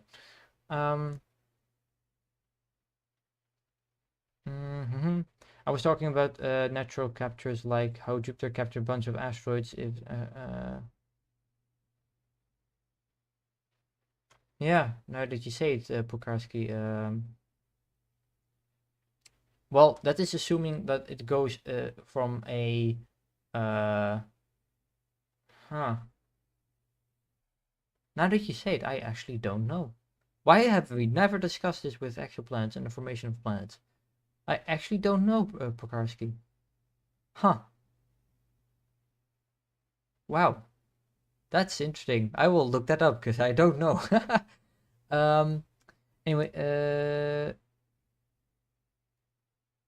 yeah, no wonders. It's yeah, I run KSP at 60 FPS. Yeah, I mean KSP runs fine right now. Anyways, bye guys. Okay, Zephyr. Thank you for watching, I guess. So see you next time, Zephyr. And yeah. What's your favorite spaceport? Mine's probably New Zealand and Vandenberg. I think Cape Canaveral, classic, right? I mean, yeah, I think Cape Canaveral. John F. Kennedy Space Center things.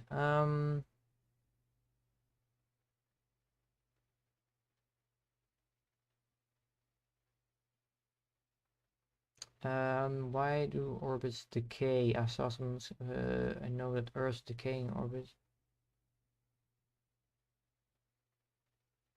The moon, specifically around the Earth, is actually like getting farther away. I actually don't know a lot about decaying orbits. I have to look more into that. Sorry. What's the favorite part of the favorite part of the ISS? I have no idea. I don't know of the anatomy of a I don't know of the anatomy of the ISS, so I don't know. Chat just got a Nobel Prize after an exoplanet question. Yeah. Yeah, I know. I really want to know about. Okay, so how do things around, like when they get captured, slow down? That's an interesting question. Why do I do? That's a good question. For some reason, I don't know. but Kerbal best. Now that you say it, Jan, of Jan, yeah, I think that's probably my favorite. Then, is KSP system safe? I mean, they're super dense. Yeah, I mean,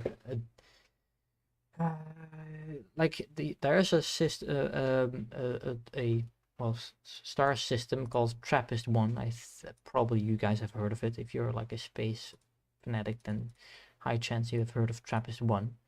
But it's a red dwarf with planets orbiting it, like around a bunch of planes. But because and they have multiple planets that are in habitable zone,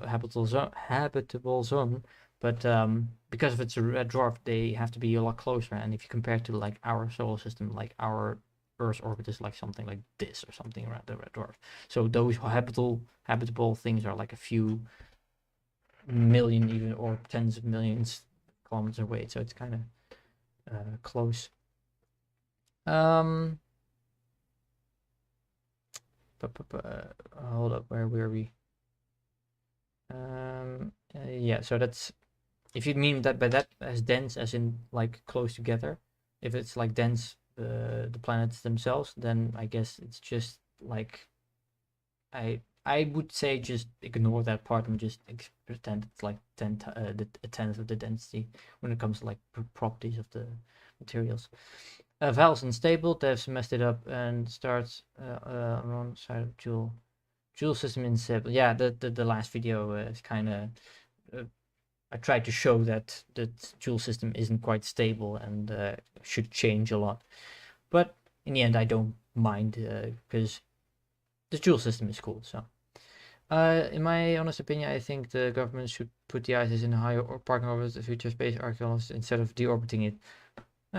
Yeah, but eventually it will always slow down. You will have to maintain it, because as long as you're anywhere near in low Earth orbit or even a bit higher Earth orbit, there will always be like, even it's very thin, will be atmosphere that slows you down. So you would need to, especially as like future space archaeologists, I don't think it's possible because it will eventually slow down enough.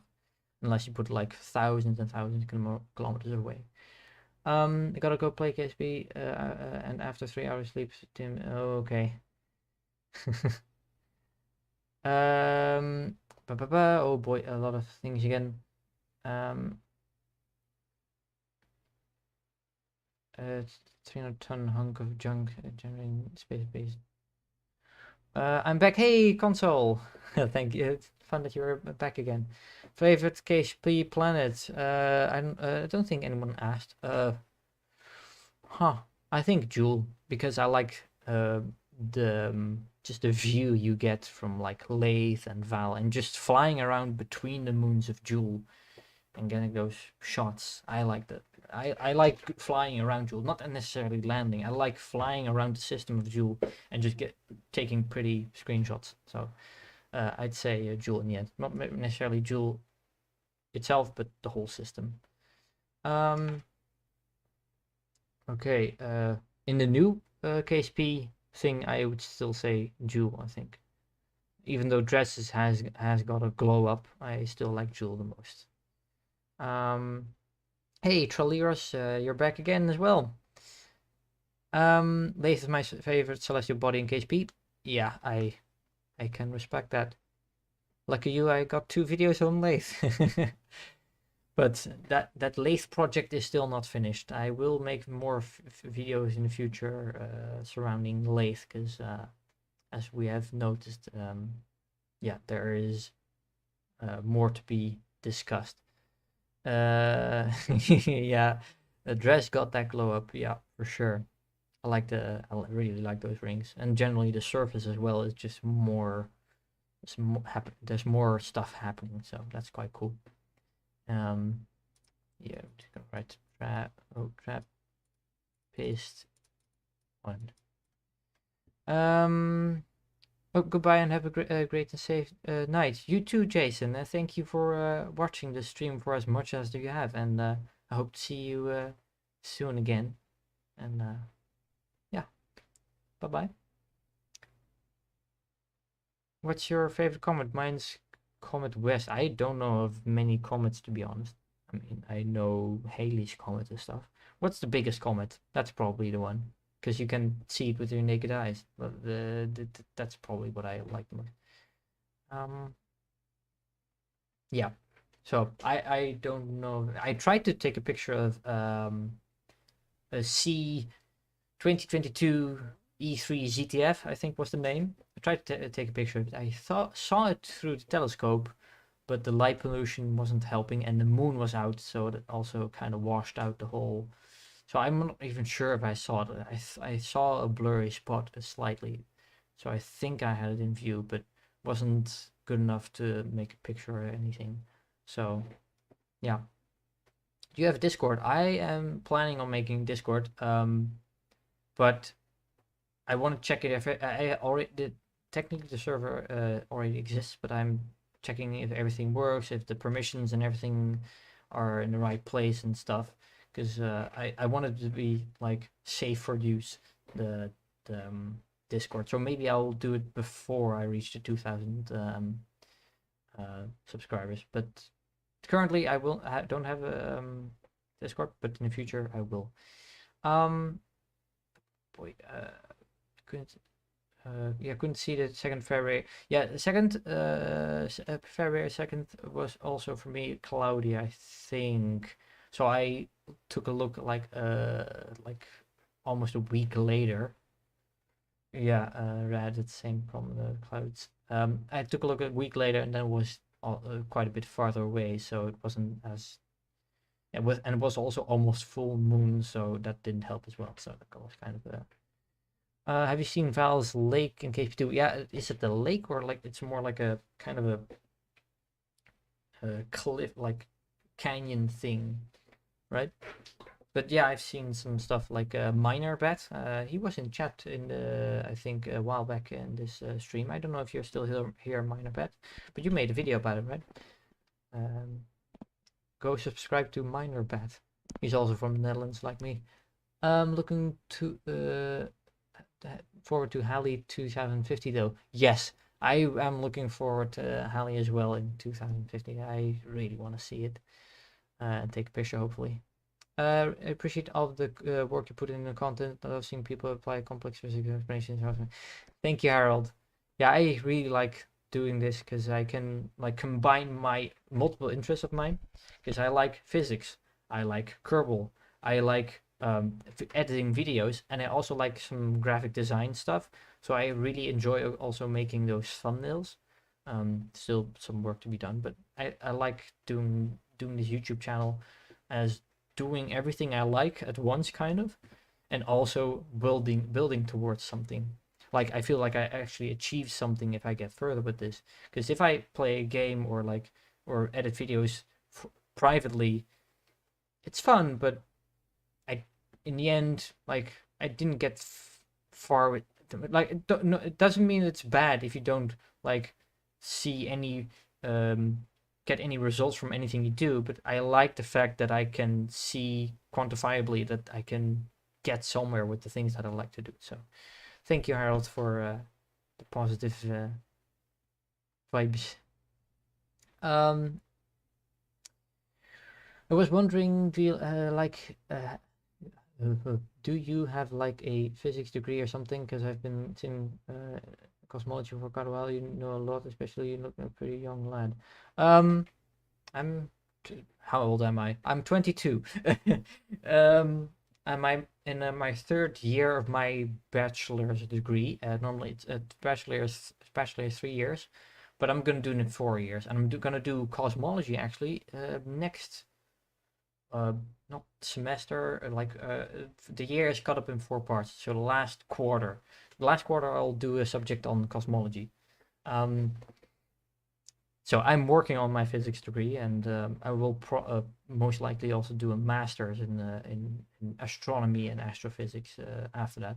Because now I'm technically doing theoretical physics and with possible subjects that go into the more astronomy and astrophysics side of things, but we don't, at the university where I am now, we don't have a lot of astrophysics and astronomy subjects courses to follow, which is kind of a shame because I like that a lot. So the master that I will do will be more focused on astronomy and astrophysics. So if when I'm doing my master, hopefully I will have a lot more knowledge and we will be able to do more stuff on this channel. So I'm using university to do stuff on YouTube. But yeah. Do you think big crater on Kerbin has something to do with the formation of monumentals?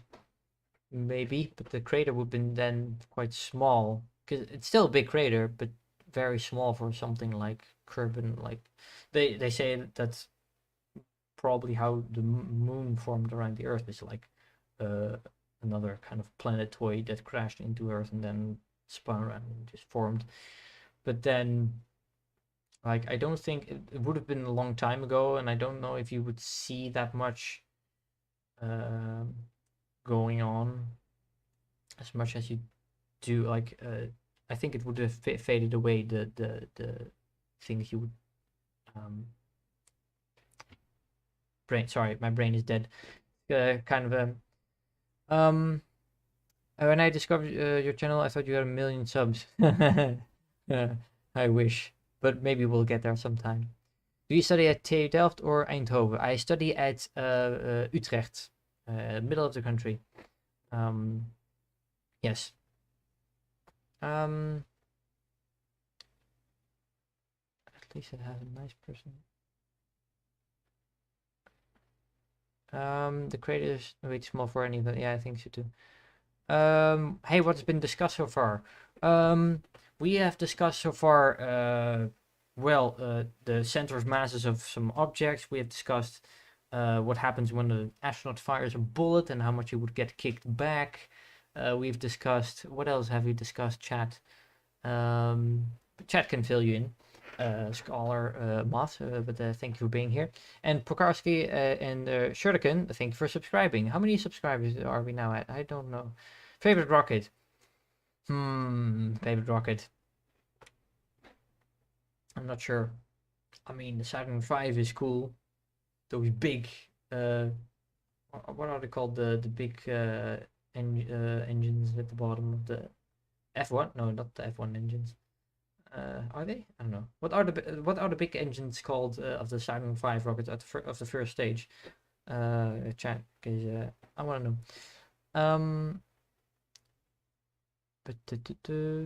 Oh, I'm gonna drink some more.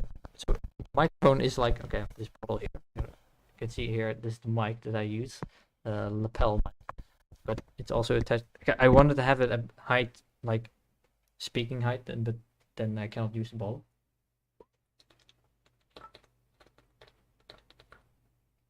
We are already streaming for over 2 hours. Damn. And already do you think it's coincidence that Squad has made an analog of Korean Africa on Kerbin?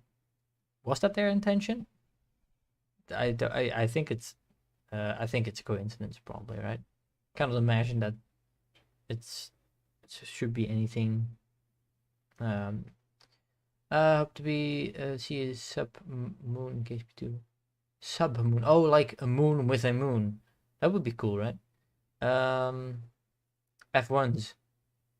Yeah, okay. Okay. I thought it was like F1. It was like, because I also watched Formula 1, so it was like, no, it cannot be like F1 Formula 1. That's gonna was like clashing in my brain. I actually recently put a replica Kerbol system in Universal Sandbox always ejected and Minmus always got captured by Kerbal. Huh. Yeah, I didn't simulate the Kerbin Mun and Minmus system. In hindsight, maybe I should have done that, but I wanted to upload the video, and doing it also, like talking about Kerbin, Mun, and Minmus and stuff, would have taken a lot of more time, and I don't think I would have finished the video on time. When I say on time, within a week, I want to like do it at least once a week. So maybe I should have discussed that, but I wanted to finish the video, and so, but yeah. So sadly, I couldn't discuss the Minmus thing. But okay, that I'm wondering. I will simulate it, and I'm curious to what will happen. But then I think simulating Kerbal might be important if you want to, because otherwise it might not eject. I'm not sure. What should I do with my space telescope in KSP? Does it actually like zoom in? Like, can you like view things view things through it? Then I would say take a look at Jool and then wait for like Laythe or Val to pass in front, and like then you have like Jool and Laythe in front of it and make a picture. That would be cool, I think.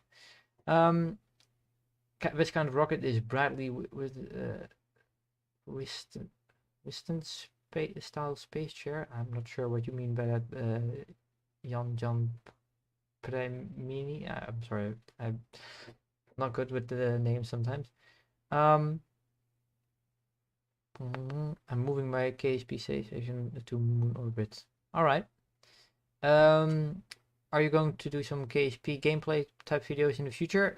Well, if this channel grows a bit, and at the pace that it is going right now, I might be able to monetize this channel before the end of April.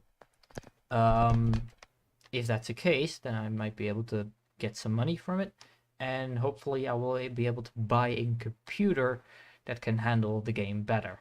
So yeah, with the computer that I have now, unless it makes KSP2 makes some drastic performance improvements, I will not be playing for videos, because it's just very time consuming. So I'm sorry about it. I have a question just about your opinion. What do you think would be the best body KSP2 to build a base on, considering natural metal, fuel, convenient location? Well, we don't know about, at least I don't know if it has confirmed what all the kinds of resources will be. Yeah, we don't know, I think, except for like hydrogen stuff, what other, and methanol, methane and stuff. I don't know of any other substances that they will have that you can mine. So if we don't look at those resources, then Minmus is probably the best, because it has very low gravity and it's also closed, so you can get to it quickly in the beginning of the game. So early game Minmus is quite powerful. So Laythe is fun, is like probably the best place for like the view, because Jool always tightly locked, always in the sky if you're on the side of Jool, tightly locked to it. So yeah, Laythe is fun. Minmus is probably the best. I hope you get monetization quickly. Well, you don't have to worry. I think we are reaching it quite fast, because I did a post of how many watch hours I had a while back. I'm now at 2,600 hours of the 4,000 that I need. So we are getting there quickly. Have you have really high hopes for YouTube ad revenue? Yeah, no, I know you probably get like, I will probably get like 1 or 2 euros per 1,000 views, and it might be even optimistic. So, and now right now in the last month I got like between 70 and 75,000 views, so that would be like, I don't know, maybe $100 if we're lucky. So yeah, I don't have high hopes. It's just if I earn money from it, then I can like, what's the word? I just have more of a reason to buy a computer, and it's like worth more because I can do something for you guys. So, and otherwise, you can always donate. There is, I think, a link in the description if you want to donate. Even if it's 10 cents, it would help. Just for the memes. Kerbin is best playing for bases. It's not good already. It's so good already has a base. Your content is just unique and so interesting. Yeah, well, yeah. When I started this channel, I was like, okay, well, no one, besides Scott Manley, but he goes more in the realistic side. It doesn't like discuss the Kerbal aspect too much anymore. So it's like, okay, that's basically no one is doing this, so here's my chance. And also the game, when I started, the game was 2 weeks away from being launched KSP2. And so it was like, okay, let's just jump on the hype train and make use of the hype train, Kerbal hype train, and do the channel now. If I was ever going to start a channel, it would be now because of the KSP2 thing. Fun fact: Minmus and Gilly are one of the ones that aren't tidally locked. That's interesting. Setting up my content in new science. Comment in new science. Never actually seen a comment in KSP1. Should maybe took a look at that in the future. Investment, sure, but like still gonna be like 1,000 or 2,000 euros, right? If I want to get a PC with the recommended things, because if I'm gonna buy a new PC, I'm gonna do one for the recommended settings at least, recommended specs at least. So yeah, it is an investment, but I don't think it's what the channel needs right now. I don't need to do gameplay as much to keep this channel going. So, but maybe in the future, who knows? Maybe if I get sponsors on this channel, if I don't know, Brilliant is probably a good sponsor for this channel, because I feel like it's the kind of thing that's the people who watch this channel want to learn stuff, and I think a channel of a site like organization like Brilliant will probably fit. What other games do you play apart from KSP? Factorio, I like Minecraft, because classic. I'm of the first Minecraft generation around 2011, 12 and such. Otherwise, the Total War games I also like. Do bees make honey? Please answer in 1, 2, 3. Oh, I'm sorry, that's I'm way too late on that one. Not all bees make honey. Surprisingly few types of bees make honey, I think. So you think that will be able to? So you think that will be able to max? I'm not sure. I'm not sure what you mean, console coder. They collect pollen and vomit. I think that's pretty accurate when it comes to bees and what they do. Just gonna drink a bit more. Sorry. In the meantime, you can ask more questions.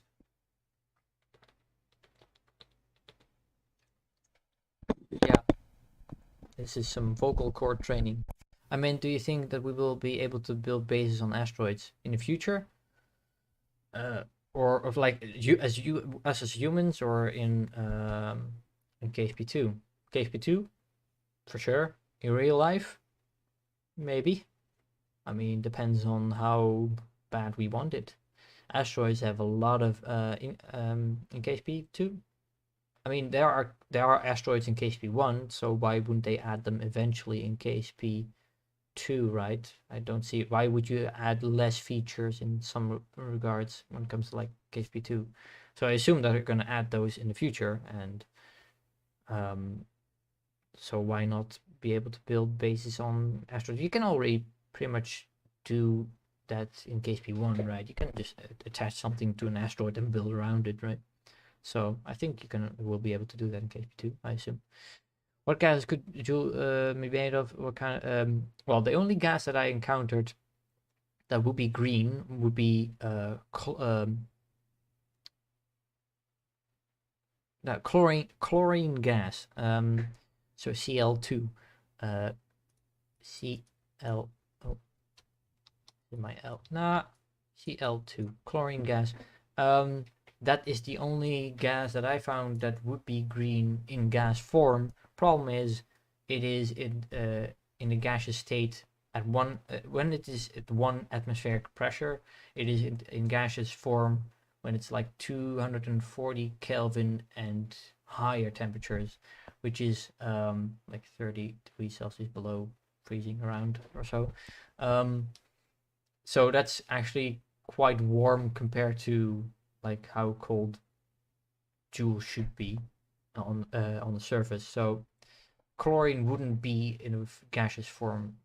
So I'm still trying to figure out, because I want to do a video about it, but I have not found any possible candidates yet. So that's a bit of a problem. So yeah, I don't have an explanation for now. Yeah, meant colonies on asteroids. Yeah, well, is it really a colony when it's just like an attachment to an asteroid? Yeah, well, depends what. But I think we will be able to build some kind of colony. But then after a while, your base will be bigger than the asteroid itself, right?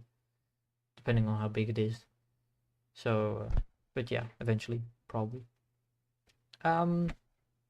Any other people with questions? Because I'm here to, can be personal, can be science, can be anything. We're here to chill and have fun, and yeah. So, though I think I'm gonna wrap it up in like 15 minutes probably, because yeah, it's been some time since we started this stream, and I think it's been good for now. Almost. No one questions. Seems to be a bit quiet. Check your PayPal. Oh boy. Oh boy. Daniel, what have you done?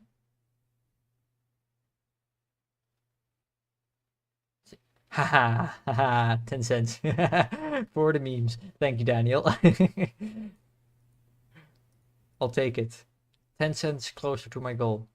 Where are you from? I don't recognize your accent. I'm from the Netherlands, the lowlands. It's I live where I am right now is, I think, below sea level.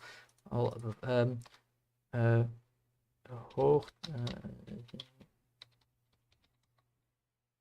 I'm just gonna look up.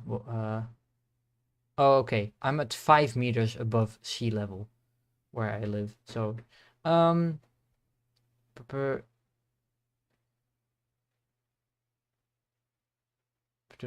yeah, console coder. I think we will be able to do colonies and asteroids if improvements. What improvements of Duna and Ike would you do? Sorry, asking this. If improvements, like, I don't know what you mean exactly. Like, how would you improve it in KSP2? I think like they improved in Duna a lot. Like the ice caps are smaller, which is, I think, more realistic. So, but I'm not sure. Ik gebruik nu Google Translate en ik spreek geen Nederlands, but I can understand. Ik ben de boterham. You are the sandwich slice, bread slice. You are the bread slice, trial Lyros. That's what you're saying, basically. If anything, what you might make, what might make a video. Okay, video. Okay, all right. I'm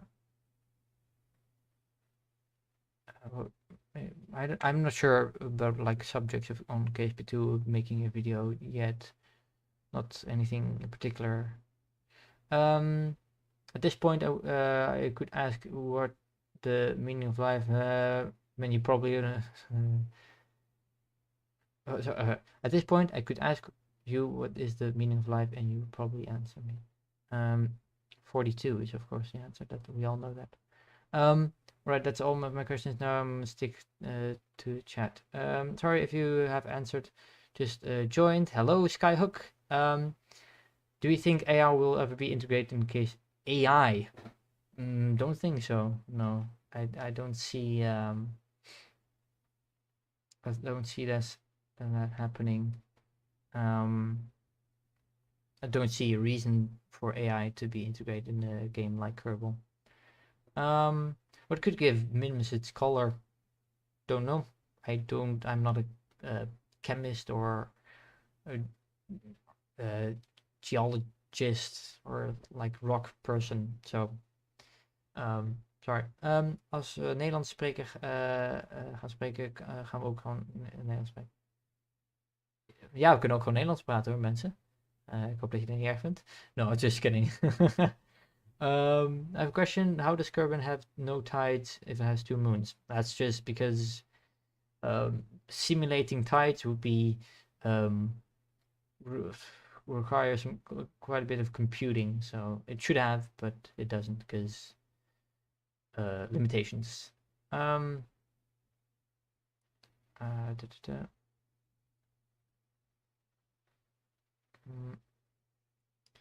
What would you like to see in science update?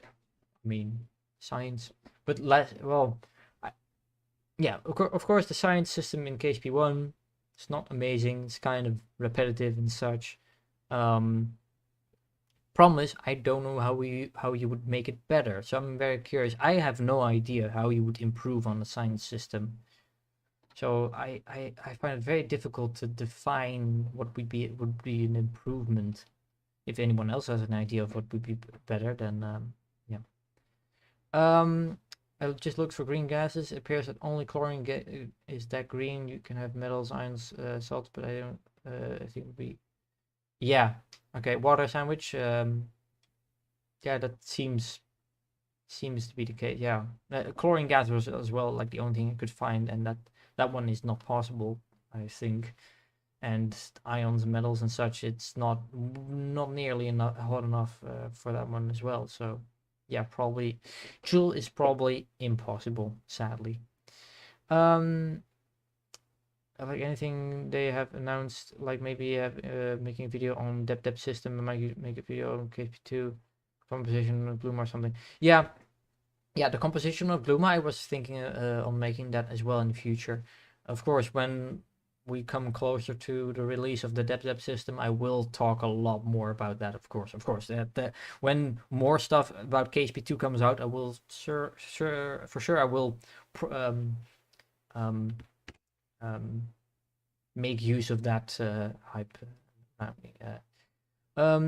What's your favorite star? Mine is Proxima Centauri, followed by right by Sirius. Oh, favorite star, the sun, because it keeps me alive. No, I don't know. I mean, Proxima Centauri is close. It's fun. Closest neighbor. Betelgeuse, maybe. Sirius is also fun. It's very bright. I have to go. Spend watching the stream. Sorry. Oh, good luck, Jan, and see you next time. Thank you for watching the stream. How is it possible that the asteroid could get gravity assistance from Jool thrown out of course?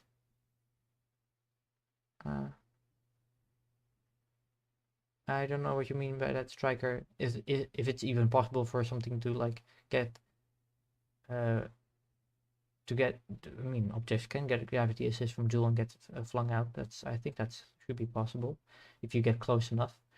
The science in KSP is really boring. Bim boom, yeah, it's kind of repetitive. Honestly, I think the devs have come up with a reason why it's green. They went really deep.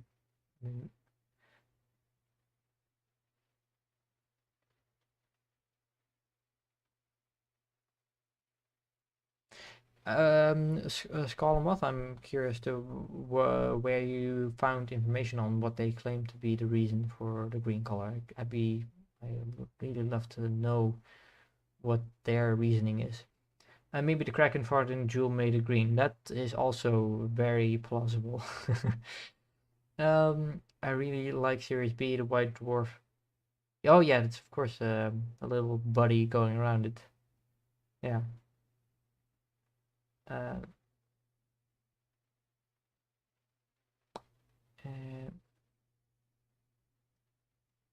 No one is on Tylo. Guess so. Well,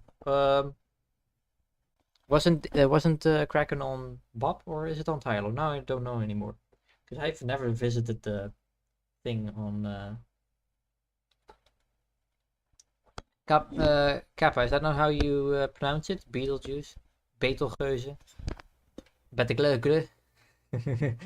Kraken is on Bob. Okay. My biggest question is FIFO Fafo. Oops. Oh, sorry. What's your question, FIFO Fafo? Still 20 people watching. People keep watching, and is this stream ever gonna end?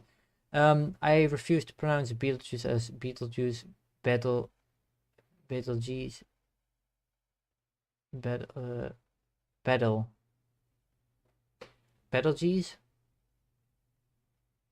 Is that what you mean, Pipe? I haven't heard anything. Just my logical take. Yeah.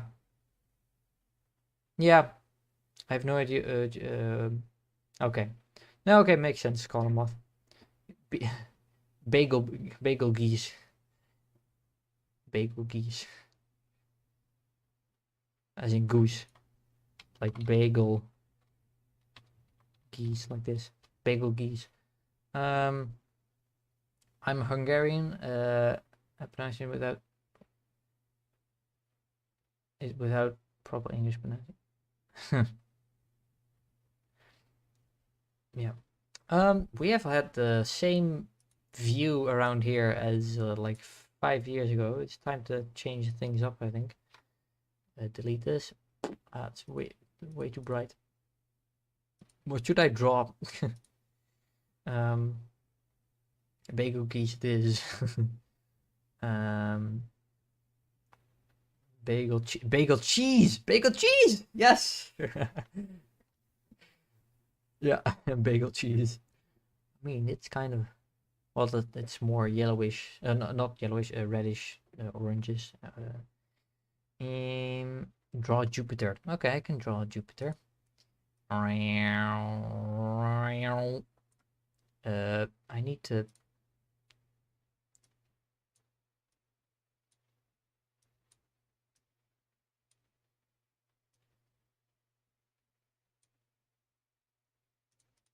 It will have. I don't know how many big belts it has. It has 2 or 3 big brown belts. I'm actually not sure. And then, boom! Look at my artwork. It's quite amazing, isn't it? I mean, it's this is Jupiter, right? Beetle soda. Beetlejuice, Beetle soda. Now draw Jupiter moon. Every Jupiter moon. Every moon. Blue poles. Are they actually blue? Jupiter poles. I mean, are they? Yeah. I mean, depending on what picture you get, because they are from like Juno. Some are more grayish, some are more bluish or greenish, turquoise. Yeah, those poles do look really cool. That Juno has created probably the best pictures ever of a planet. Juno is amazing. Oh, I was curious if the bodies in KSP being denser would have massive consequence of its arbitrary, like how Kerbal being out dwarf may cause issues. Yeah. Well, when it comes to like the physical properties of like the materials that things are made of, I'm gonna assume that everything is just 10 times denser than, well, that like divided by 10 and you will get the density of the thing that's it's supposed to represent.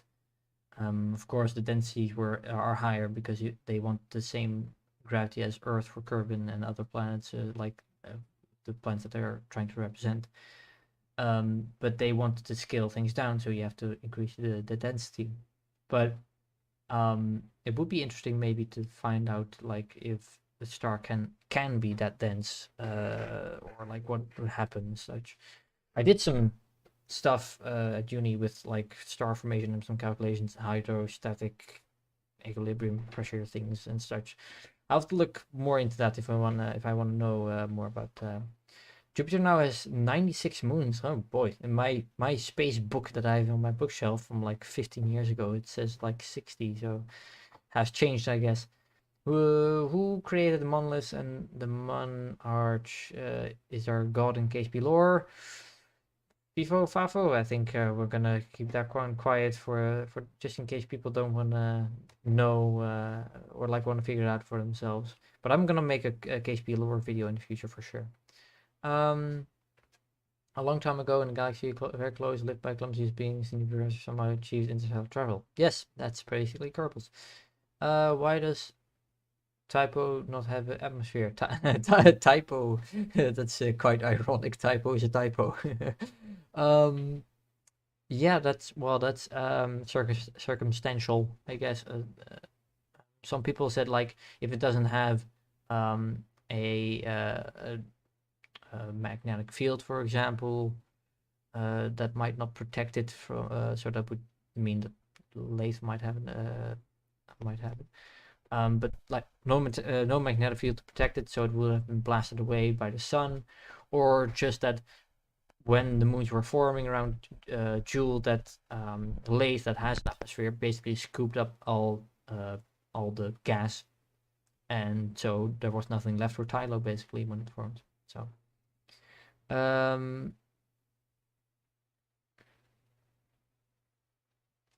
let's see.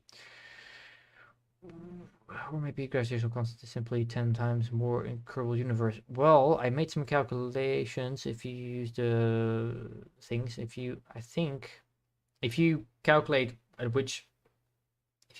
velocity at which you go around Kerbin at a certain altitude, from that you can, if you plug in all the values of the masses and such, you can calculate what the gravitational constant should be.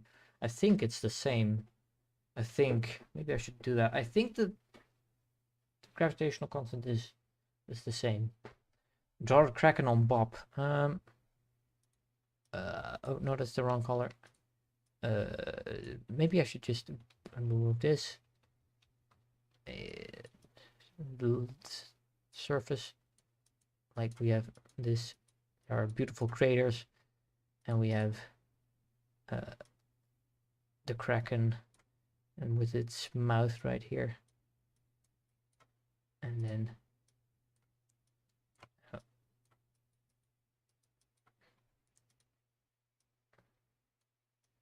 what does it look like? I don't know, something like this. Kraken on Bob.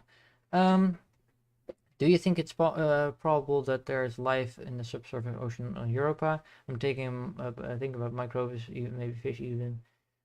Yeah, I'm also very excited about the Clipper mission. I've been looking forward for that mission since it was ever announced. I'm actually of the opinion that if we are ever going to discover life in the universe, it's probably in the subsurface oceans of like Europa and Enceladus. It wouldn't surprise me at all if there's life in those subsurface oceans. Of course, we don't know if how likely it is, like for amino acids and such to form it. But the fact that Europa has a liquid subsurface ocean, that it is safe under there. It is protected. Life could have like evolved and had many chances in that below the ice to just form. It's quite peaceful under there, so it wouldn't surprise me if there's life over there.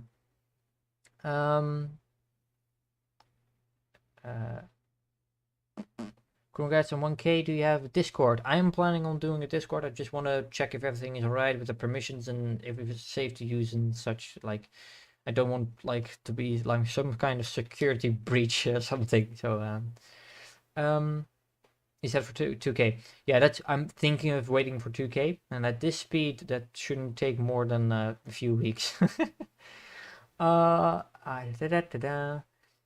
How do sphere of influence work in KSP? Like non-gravity runs a program even though I think they like it's called patch conics, right? When you have just a very eventually arbitrary language, just okay, from this point on, only thing that is acting on whatever is this body's gravity. It's like doesn't have n-body physics, like not all objects are interacting with you. It's always one object, because that's otherwise things would be going all haywire. Jools green obvious because of the type of gas it's made of. Yeah, but the thing is that there's no gas that is green that would be in gaseous form that at that temperature and pressure, FIFO. So that's kind of the or was it sarcastic? I'm sorry. It's how you're curious. How does a planet Enceladus jet water? Well, the jets of water, maybe because of the tidal forces that are like squishing it together, that it just squeezes the water out. Maybe, I don't know. That's the only thing I can imagine that would be the case, like causing jets of water for Enceladus. It's Enceladus is a moon of Saturn, I think, and Europa is the one for your for Jupiter. In the KSP universe, there is green gas law. I guess. Well, what would it be? Do you think we will get asteroid belts we can collide with? I don't know. Would be fun though. In the Dres, not Dres, the Dead system, it looked like there was something, because the Dead system is a very young star system that is forming or has formed.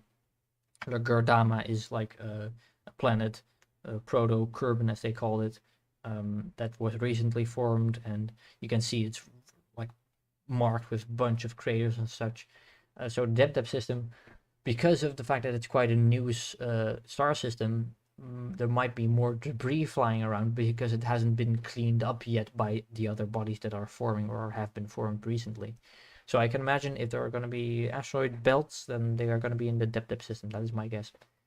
It's cool that the Laythe tightly locked. Yes, I like that too, because the view is amazing. Have you played KSP2 early access? Yes, I have, but not a lot, because I have a 1050 Ti GPU, so it's way below the minimum requirements. So the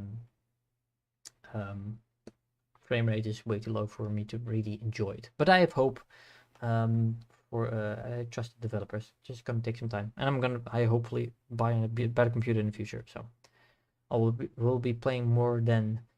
The depth system is just big rings. Has just big rings. Yeah. Protoplanetary disks basically, and also like asteroids probably within. Really do need asteroid-like bodies where with their own sphere that aren't moons. Fantastic interplanet travel. Yeah, that might be interesting. Real question: how long do you think it will take to go to the depth system? Okay, so they said in a developer video that what was it? That because the scale of in the real universe, our closest neighbors, star neighbors around the sun, are Proxima Centauri, which is like 4.4 light years away. And they said that the stars in Kerbol are also going to be at similar distances, which is absolutely nuts. 4.5 like around 4 light years, a couple of light years away in Kerbal Space Program. A light year is incredibly far away. So if that is the true scale of things, but they do have interstellar engines, like the what is it called, the internal the something fusion not internal, something the Daedalus engine, the big one, the big ball thing that can get you up to like 10 or 20% of the speed of light. If that's the case, then it would, like, I expect that it wouldn't be weird for like to take from 10 to 50 years, depending on like what the situation, like how far the star system is and what kind of engine you use and what actually the maximum speed is. But probably in the order of like tens of years, not a couple of years, will be my guess of how long it will take to get to other star systems. I hope that answers your question, Attila. I wonder what the name of the KSP galaxy. Yeah, that's also interesting. Well, with the scale of the Kerbol system, it might be only point. Yeah, to be honest, I would rather have them be like between a half light year and 1 light year away, because like it keeps more of like that would be more in the Kerbal scale. I would rather have that, because even half a light year to 1 light year is still very far away. So yeah. Imagine going at the speed of light goes to moon 1 second for 1 year. Like imagine all daily. Yeah, it's speed of light. Yeah, light year. That, yeah, it's a lot. Love to watch the full a stream, but unfortunately I don't have 3 hours free time. Could you upload the stream later, chapters for different questions? I will think about it. Would require some time. If I have some time for that, I will do that. If they want to have a proper installer stock, they need it. Kerbalaxy. How do you Kerbalaxy? Solution to install is Jools gravity once managed to glitch through and reach. Yeah, I guess that would be. Is the aerodynamic model an upgrade or downgrade from original KSP? Is there a difference? I have no idea. Aerodynamics is not my expertise, and I did see some videos on Reddit, like of flying trolleys or like shopping carts or whatever you're from, wherever you're from. But I've seen that, so doesn't seem too amazing yet, but maybe in the future.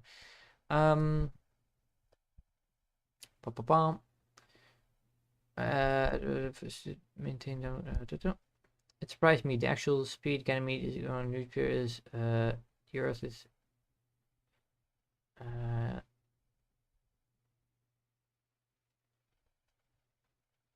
the Earth is going around miles per hour and Why are you using miles, Sea Prince?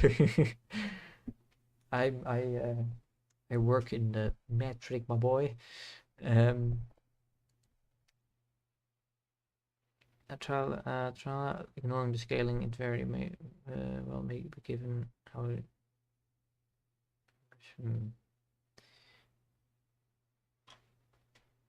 Quackable galaxy. That's Geo. That's like the one. What is a kilometer? Kilometer is 1,000 meters, and 1 meter is 3 feet. So a kilometer is a bit more than 3,000 feet. But it is defined as the certain fraction of the distance that light travels in a second. Like it's it has been changed. The definition. It used to be like the definition was like the length of a particular, like, what was it, iridium bar or platinum bar or something like.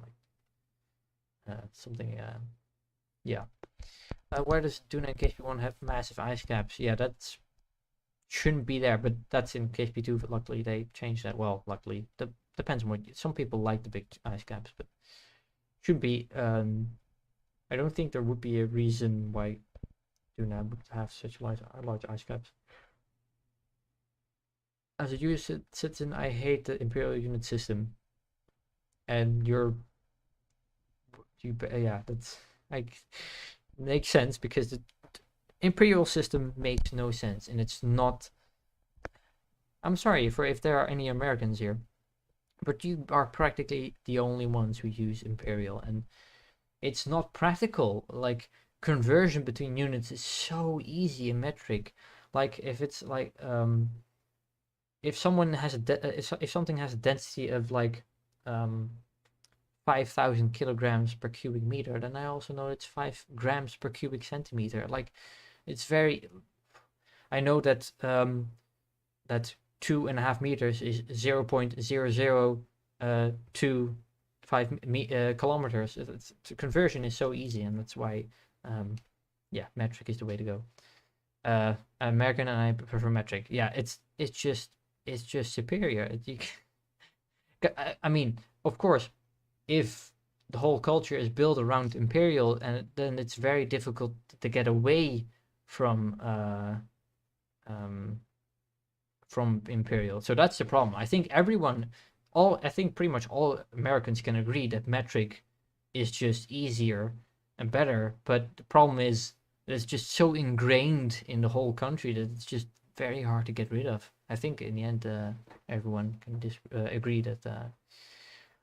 Yesterday I visited the Kraken in KSP1 and talked about with my friend, and we got a whole story about how the Kraken could live and breathe, how it died, how you think it happened. I have no idea. Yassi Pesi. Yassi, I'll call you Yassi. I don't know. I cannot think of anything off the top of my head that could explain metric rate and imperial. Yes, Keon. This asteroid is just 75, 27,000 McDonald's playground flight long. Yeah, that's. I always like the meme of like, oh, something is this many meters long, or for you freedom unit lovers, it's this many guns stacked along. Like this, I like the gun or the burger thing. It's just funny, but yeah. Um, William Campman, thank you for subscribing. I wonder at how many subscribers we are right now. If someone tells me the temperature, I have to convert to Celsius first. Yeah.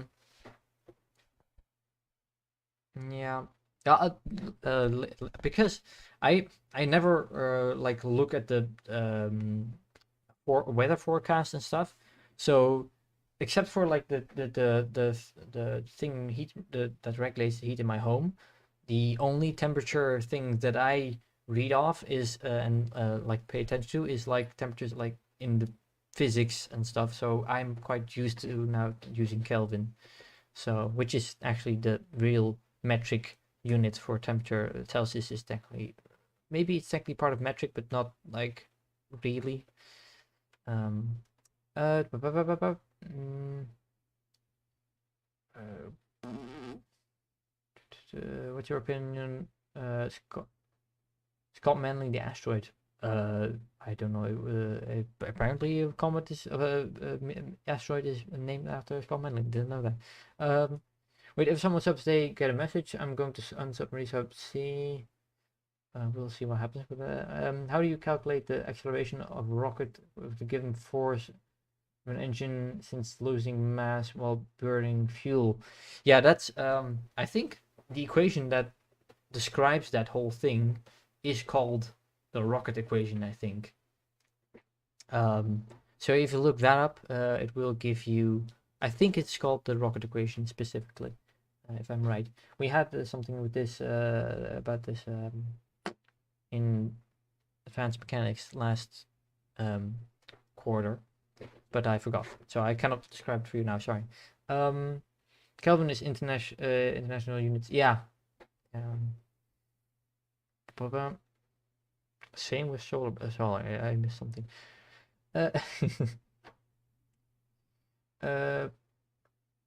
Kerbal farther, Kraken farther than Kerbal. Did it? Any other questions? I said I would finish up like 15 minutes ago, but guess we're still going. Almost 3 hours. Gee, people, we are keeping this going, right? Let me look at the channel like statistics. I'm curious to how many subscribers. Okay, 1281 subscribers. Cool. And content. How many views does the latest video have? It's now at. Come on, load.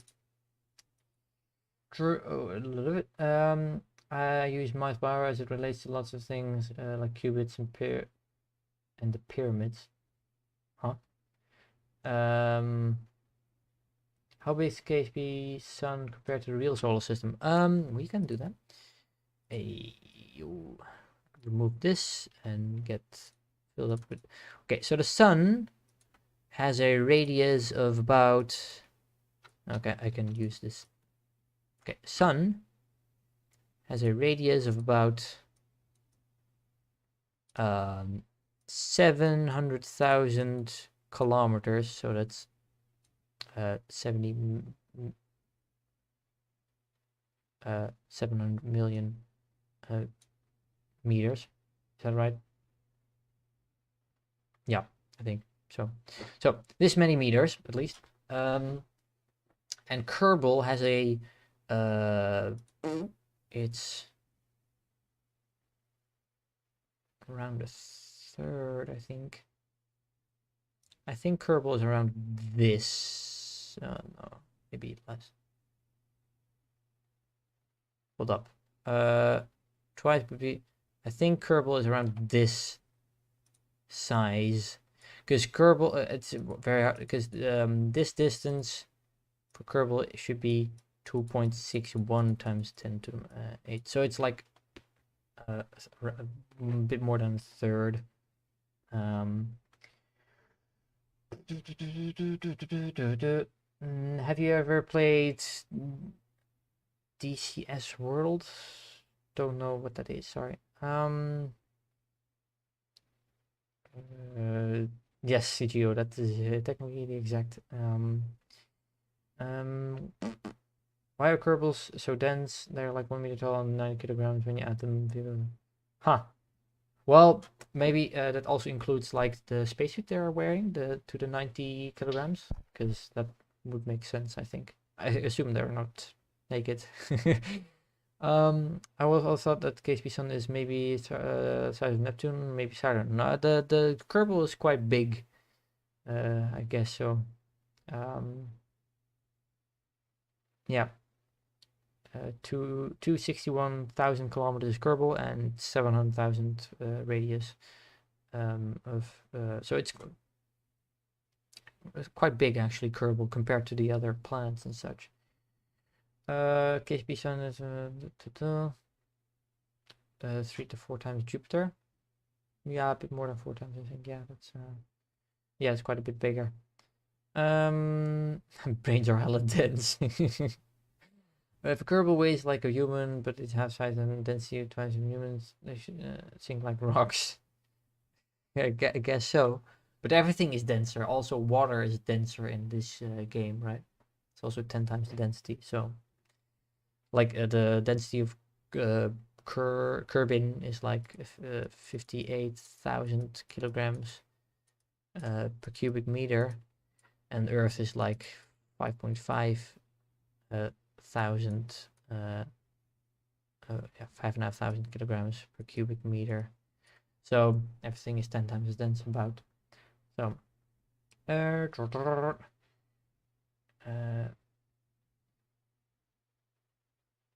don't curse his soul with DCS. He's not ready yet. I'm not sure. I'm missing something. What? Remember DCS World? It was wild. What is DCS World? I have no idea what is going on. I'm gonna look it up. What is DCS World? Digital Combat Simulator. What the hell? Never heard of this. Okay. Kerbal's finally someone shorter than me. Yeah, alright. How many burgers? Attila, please use scientific notation. The 10 to the power of something. It's easier to read. Well, I want to know the amount of burgers in scientific notation, Attila. Nothing else. We only have one main unit to set in time. It's done version 16. Yeah, the whole time is the only less. It's not as useful when it comes to like not as nice as metric, because to change instances of time is just like it's difficult. This system not right now works, so it's kind of difficult to change things. And also, yeah, well, long story.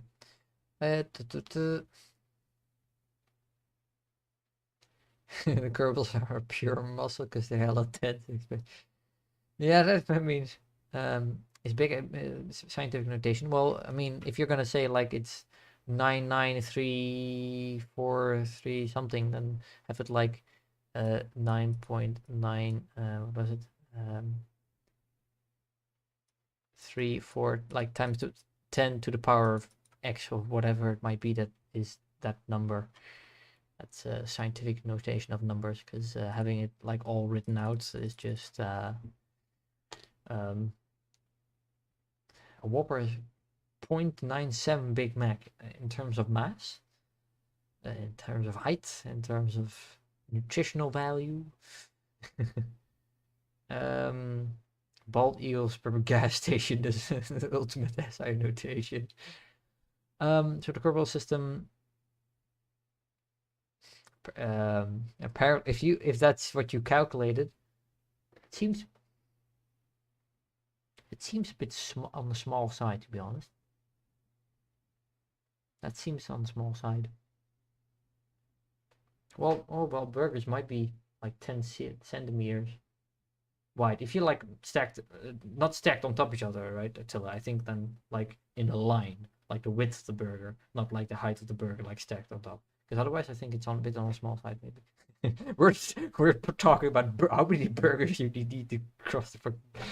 Uh, so I don't know. I'm surprised Mon has been kicked out of Minmus. The system tried something similar and never worked. Yeah, yeah. I should have discussed that in the video, I guess. But yeah, there's no reason for like if that's the case that then I guess Minmus should be kicked out. But Minmus is cool, so I guess they.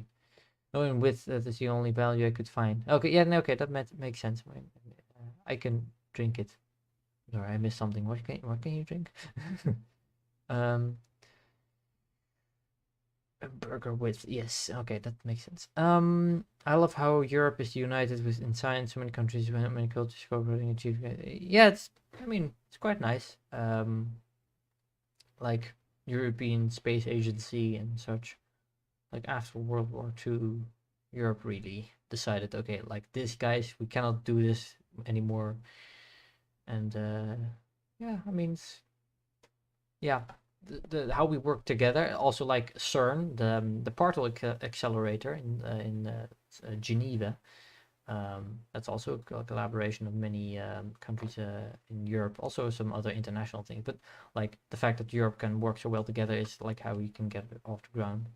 What you missed the last 20 minutes? I don't know. We just talked about how many Big Macs you would need to cross the entire Kerbolar system. That's pretty much it, I think, Daniel. um, but oh yeah, with the CERN thing, I've been to CERN. Okay, I need to flex, guys. I'm sorry. Um, but like last year, right before coronavirus, like in the autumn before Corona, so October or November 2019, I went with a school trip um, with a small group to Geneva and to CERN, and I went to the particle accelerator, the big particles accelerator. Atlas, it's called, the one that I saw. I have a picture of me stand. Oh, do I have a picture of me standing in front of it? Might have to look for it. We discussed why Kerbals are fat. Yes. By the way, you want to try myself burgers? Okay, I will keep it in mind. I'll then if it's like around 10 centimeters, I think that makes sense. That should be right. I think. Because it's like what was it again? It was like 10 times 10 to the power of 11 10 to the power of 10 meters. So if it's 10 centimeters or 11, hold up, now I'm confused. Well, I'll calculate another time. Legal thing I figured out. I was curious why Kerbals call the Mun the Mun. If they have two, I don't know if they call the other moons Muns, but it makes sense. Minmus would be too small outside scope. I think if you're on Kerbin and you watch at night, I think you can see Minmus wandering across the sky, I think. So it's interesting. But I think you will be able to see it. The only planet I like is Uranus. Yeah, we're not gonna. Uranus is a cool planet, though. I mean, it's rolling on its side, right? Like all the planets are going like crap. All the planets, like, okay, you have like Earth spinning like this, and then you have Uranus, and you could just rolling around like this, on its side. this. Yo, by the way, if you're wondering, well, like, what is this arrow right here? That's the angular velocity vector. Like, if you have okay, so let's imagine the axis of the axis of rotation basically. But if you want to know if the axis of rotation is defined to be in a certain direction, take your right hand, and then how your hand curls is how it turns around that axis. So if the axis is defined that way up, then you know it turns like this. So damn, you stream now? I guess so. This stream is just a chill stream because yeah, 1,000 subscribers. Never did I think I was gonna reach that, and now we are here. And so and I have a lot of fun, guys, here talking with you guys, because just chilling, just chatting, and we've been consistently at least at like 15 people watching. So at some point even 20 people or 24 people even. I'll be able to look back what the peak was, but yes. But yes, I stream sometimes. Don't know how often I'm gonna do this. Certainly not every week, because I could have used these 3 hours to make the next video, guys. You stole it from. No, just kidding. You can see, but with the naked eye, you don't know detailed object. It's just pixel or two. Would Minmus be bright as being reflected as close as it is?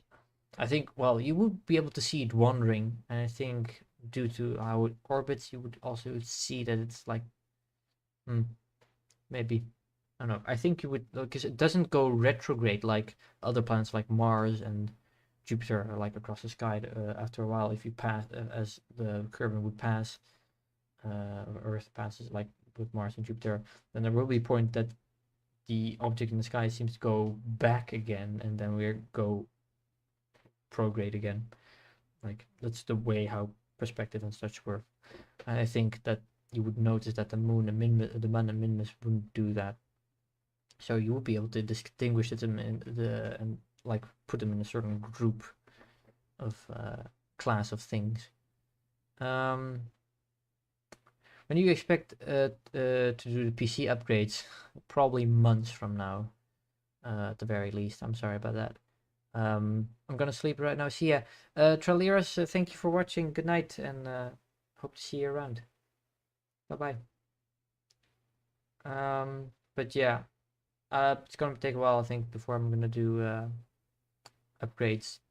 The eye is way better than your screen. Yeah, also, like, things on your screen look way smaller. Also, when you take a picture of the moon with your phone or another camera, you will see that the moon looks quite small, even though when you were there taking the picture, you were like, oh, the moon's so big, and then you see it on picture and it's quite small. Even if you put the picture on your computer screen, it looks small. So I think it looks big enough. I need glasses, so I don't know. Could be.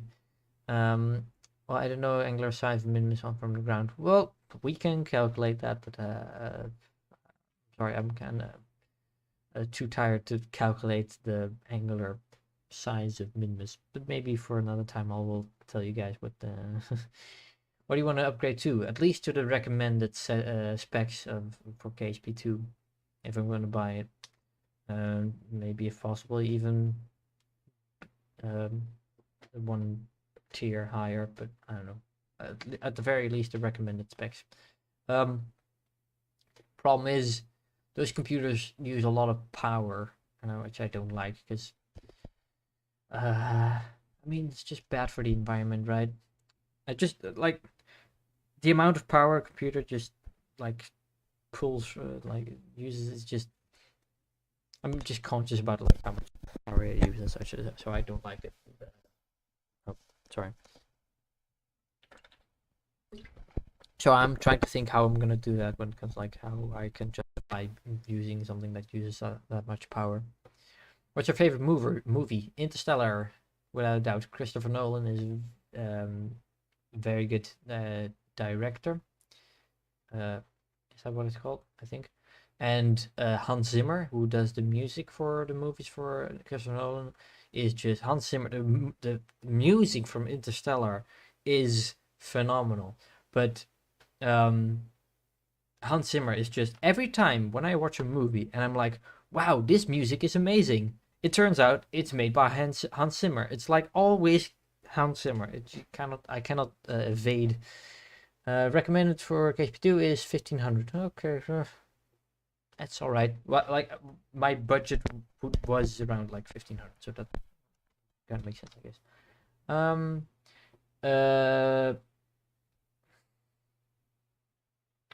gonna Kappa Fofa. I'm gonna look. I'm gonna check if I'm at that location. I mean, don't dox me, goddammit. Can I?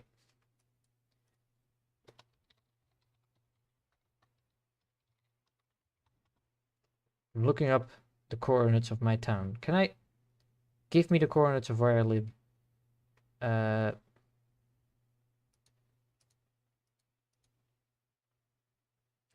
No, those are not my coordinates. Oh no. I liked it when I watched as a teenager. I assume Interstellar. The 5700 XT, a bit above 200, above minimum. Okay, yeah. Hans Zimmer's household name. Yeah, I mean, 200-ish watt card, I think. I mean, that's reasonable. Is it possible to calculate if they change the scale of the Kerbal system in KSP2? I mean, I think so, but isn't also not like you have like those stats blocks and information thingies in the game? But for like it feels like it's pretty much the same size.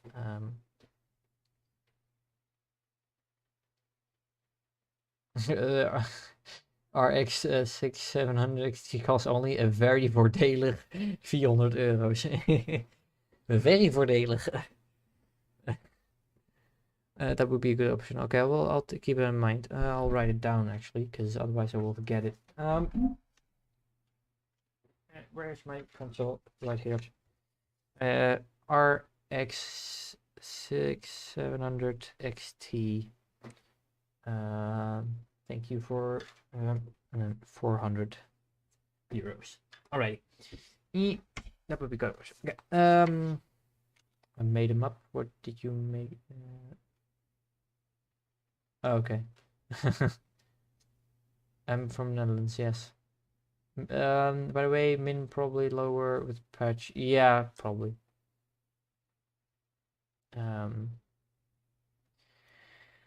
Yeah, it's for now. I'm not worried too much about like buying a new computer and such, because funnily enough, with this channel and doing university and such, I don't have a lot of time to play KSP. I have barely played KSP since I started this channel. This channel actually takes away from the time I can play KSP. So, yeah. All right, people. I think it's kind of time to finish up, because we have been at it for 3 hours. Boy. But I want to thank all of you and those, I don't know who has been here the entire time. I want to know who has been here pretty much the entire time. I'm curious. But anyways, no matter if you were here like for 3 seconds or like for the entire time, I want to thank you, every one of you. And yeah, I had a lot of fun, and maybe we can do this more often. And I hope you can enjoy the evening, the day, or anything. And I will see you guys next time. And yeah. So, good day. Bye-bye.